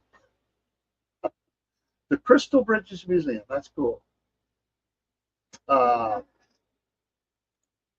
am on board with both of my. Cool. He's a good fella. His boy's pretty good too. Boy, I've been to Dawsonville, but I've never been to the garage. I guess they have a museum there. I don't know if they do or not. Tiffany Trump's grandparents live there. Yeah. It's cool. Hey, you know what? What is it? Ty Cobb's Museum, Georgia. Yeah, I like that. So, hey, I want to go to what is it? Alabama. There's one in Missouri and one in Alabama. The Throwed Roll place where they do throw the rolls. I want to go. I want to go. Some people say, oh, it's icky. No, hey, I want to see if I can catch the throw roll. I want to go. Yeah, Chase, we covered, my co-host is a big Chase fan on the racing hour, so he really likes talking about Chase. So Dawsonville is Elliotteville. Well, he put it on the map to a degree, I guess.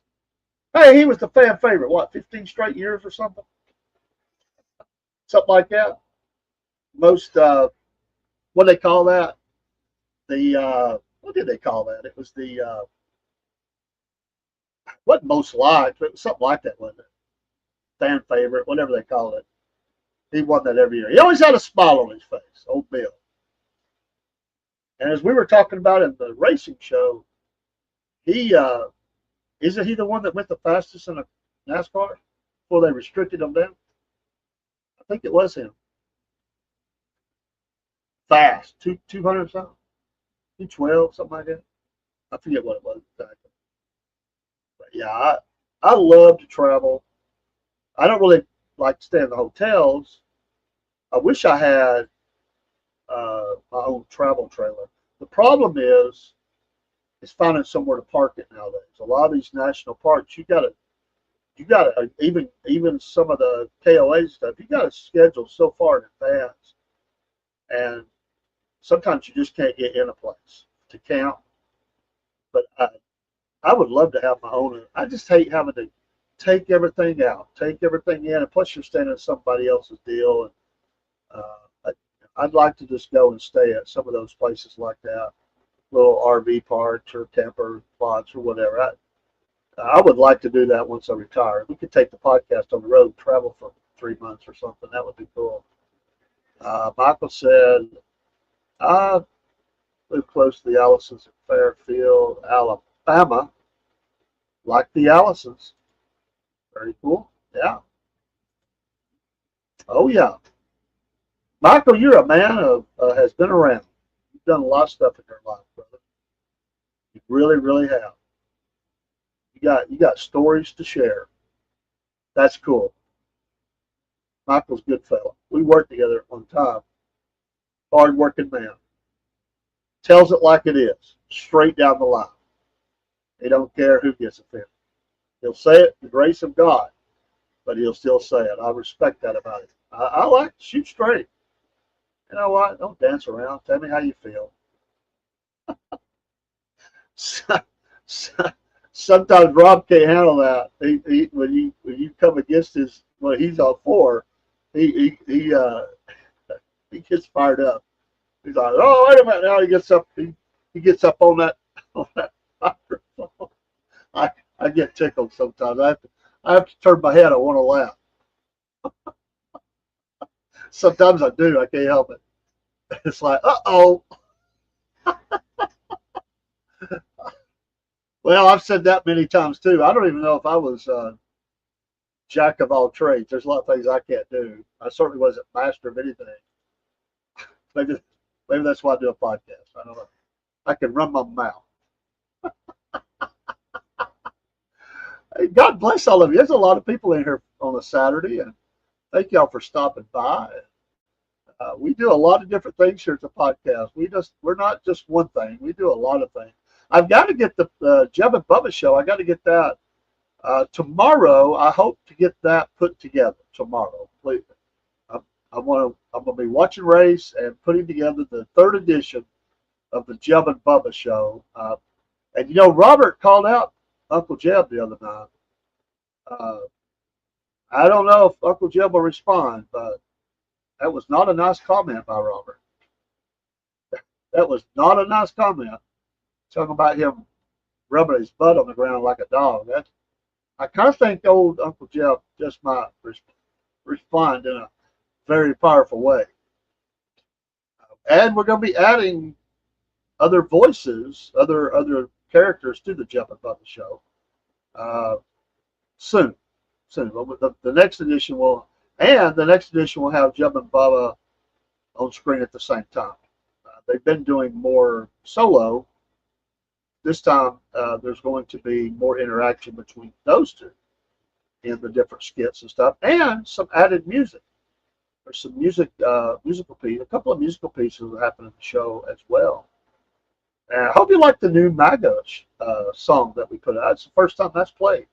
I like how that turned out. Good Southern rock kind of feel. Kind of like that. That was good. We've been trying to have we've always tried to have unique identities for each show, whether it's Mama Said, Front Porch, Hump Day, The Vent, it'll have its own song. Whether it's the morning shows, I have one that I use for mine. We have one for the ones between me and Rob, Cornbread Nation. Actually, I've have a new one for Cornbread. It's a new song. And then Maga, we're going to get one for each one, hopefully. So we're trying sports. We have one that we like for the racing. We've revamped the one for the sports show. And we're just trying to make that, they all have a unique character. They're all important to us.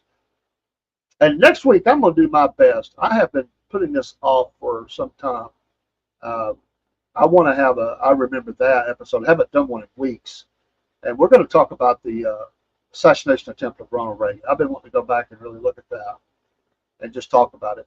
I would look for that this next week. I have been so wanting to do that. I'm going to make sure that happens. So lots going on to Southern Fried. Thank y'all for your support. Pray for us. We definitely need prayer. Pray for my wife. She's had a rough go. Last night she had slid down the floor.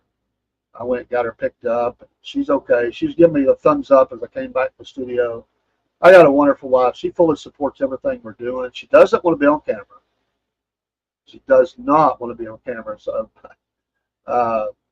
very out of concern was saying, bring her to the studio. Now, she has sat in the studio once or twice. Usually, though, she'll just watch online. It's kind of hard for her to get back to the studio. But she does not want to be on camera. Most people don't. It's really hard to find people that don't mind being on camera. If I was audio, probably more people would do it. But a lot of people don't like that. You have to get over that phobia, fear, whatever. Just don't care. But she's fully supported. She loves what we do. She's my biggest fan of the Jeb and Bubba show. She absolutely loves the puppets and laughs every time. My wife's always been a big fan of mascots and puppets. She could get hours of entertainment out of something like that. So I'll play something for her, and if she laughs at it, it's it. I don't care what anybody else says. If she didn't laugh, I would throw it on I'd cut it, throw it on the floor. But if my wife will give me that laugh, that smile, it's all good. I don't care what anybody else says. So I don't. I really don't. It's like, I don't care. So we have a lot of Chinese, believe it or not, that like Jeb and Bubba.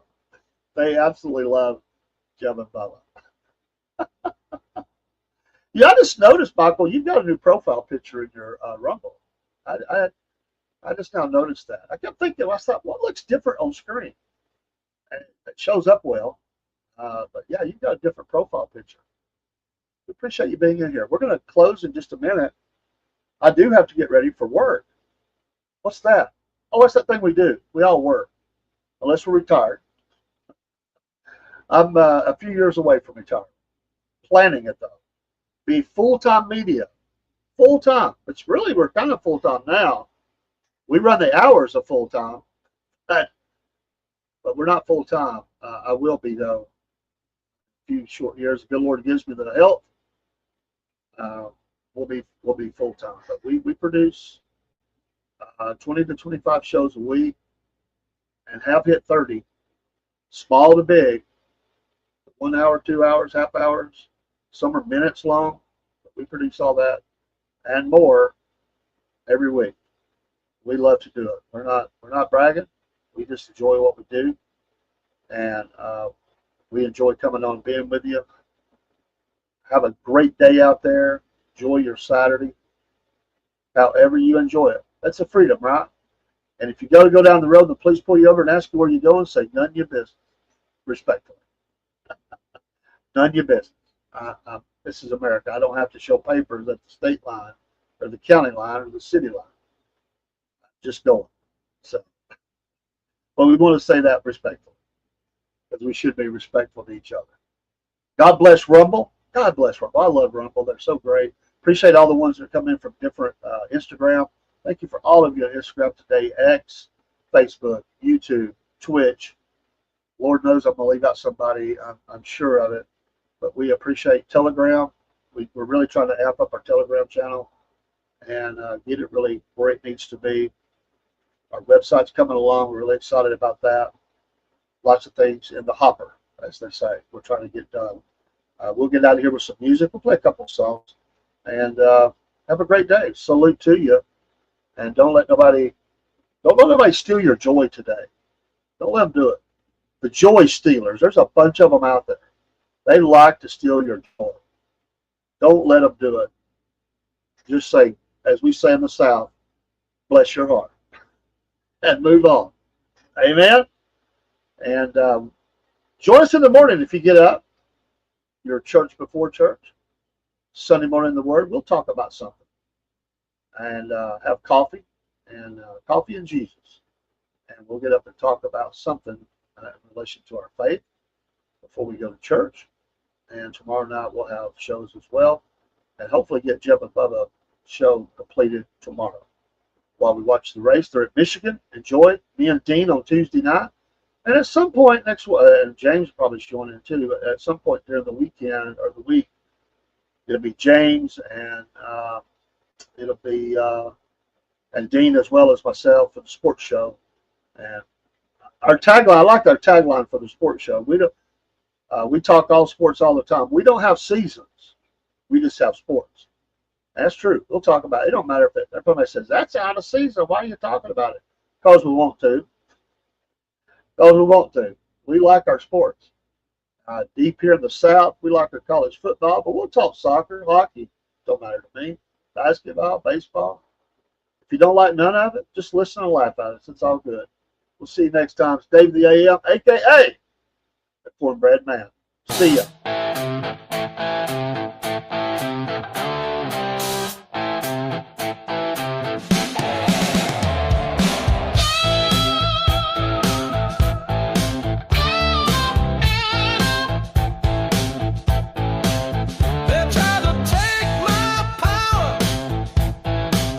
They try to steal my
tea in your hand on a worn-out rocker with a view of this southern land. I got the crickets singing low and the fireflies in the sky. It's front porch talking time, let the world roll by. It's time to sit down with a little front porch talking with our friends Robert and David, a Southern Fried Podcast. They're gonna talk about Donald Trump, they're gonna talk Maga, but they're keeping it real like only Southern boys can. You might agree or you might just sigh, but they're Southern Fried till the day they die. A little gospel, a little grit, and a whole lot of pride. They speak from the heart, never got nothing to hide. From D.C. to Dixie, they'll stir up the stew. If it ruffles your feathers, well, that's what they do. It's time to sit down with a little front porch talking with our friends Robert and David, a Southern Fried Podcast. They're gonna talk about Donald Trump, they're gonna talk MAGA, but they're keeping it real like only Southern boys can. You might cheer or you might ask why, but they're Southern Fried till the day they die. They got stories, opinions, and a joke or two. Laid back truth with a country point of view. So pull up a chair, don't let the night slip by. There's wisdom in that old southern sky. Yeah, it's time to sit down with a little front porch talking with our friends Robert and David, a Southern Fried Podcast. They're gonna talk about Donald Trump, they're gonna talk MAGA, but they're laughing and living and loving the land. You might stay or just stop by, but they're Southern Fried till the day they die. Yeah, they're Southern Fried till the day they die.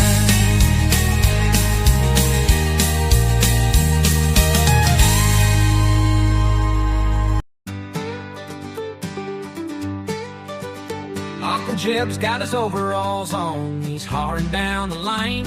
Georgia Bubba's hiding his face, thinking, here we go again. Jeb's got a jug of moonshine, stories too wild to tell. Bubba's blushing, but laughing, he knows Jeb's raising hell. Oh, Uncle Jeb, you're crazy as they come, yelling at the rooster like the world's come undone. Bubba shakes his head, but deep down he knows life's sweeter with Jeb wherever he goes. They fished down at the creek, Jeb lost his right boot. Hollered that dang catfish just stole my Sunday suit.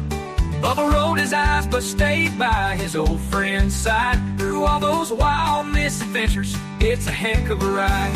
Oh, Uncle Jeb, you're crazy as they come, yelling at the rooster like the world's come undone. Bubba shakes his head, but deep down he knows life's sweeter with Jeb wherever he goes. They fished down at the creek, Jeb lost his right boots. Hollered that dang catfish just stole my Sunday suit. Bubba rolled his eyes but stayed by his old friend's side. Through all those wild misadventures, it's a heck of a ride. Oh, Uncle Jeb, you're crazy as they come, yelling at the rooster like the world's come undone. Bubba shakes his head, but deep down he knows life's sweeter with Jeb wherever he goes.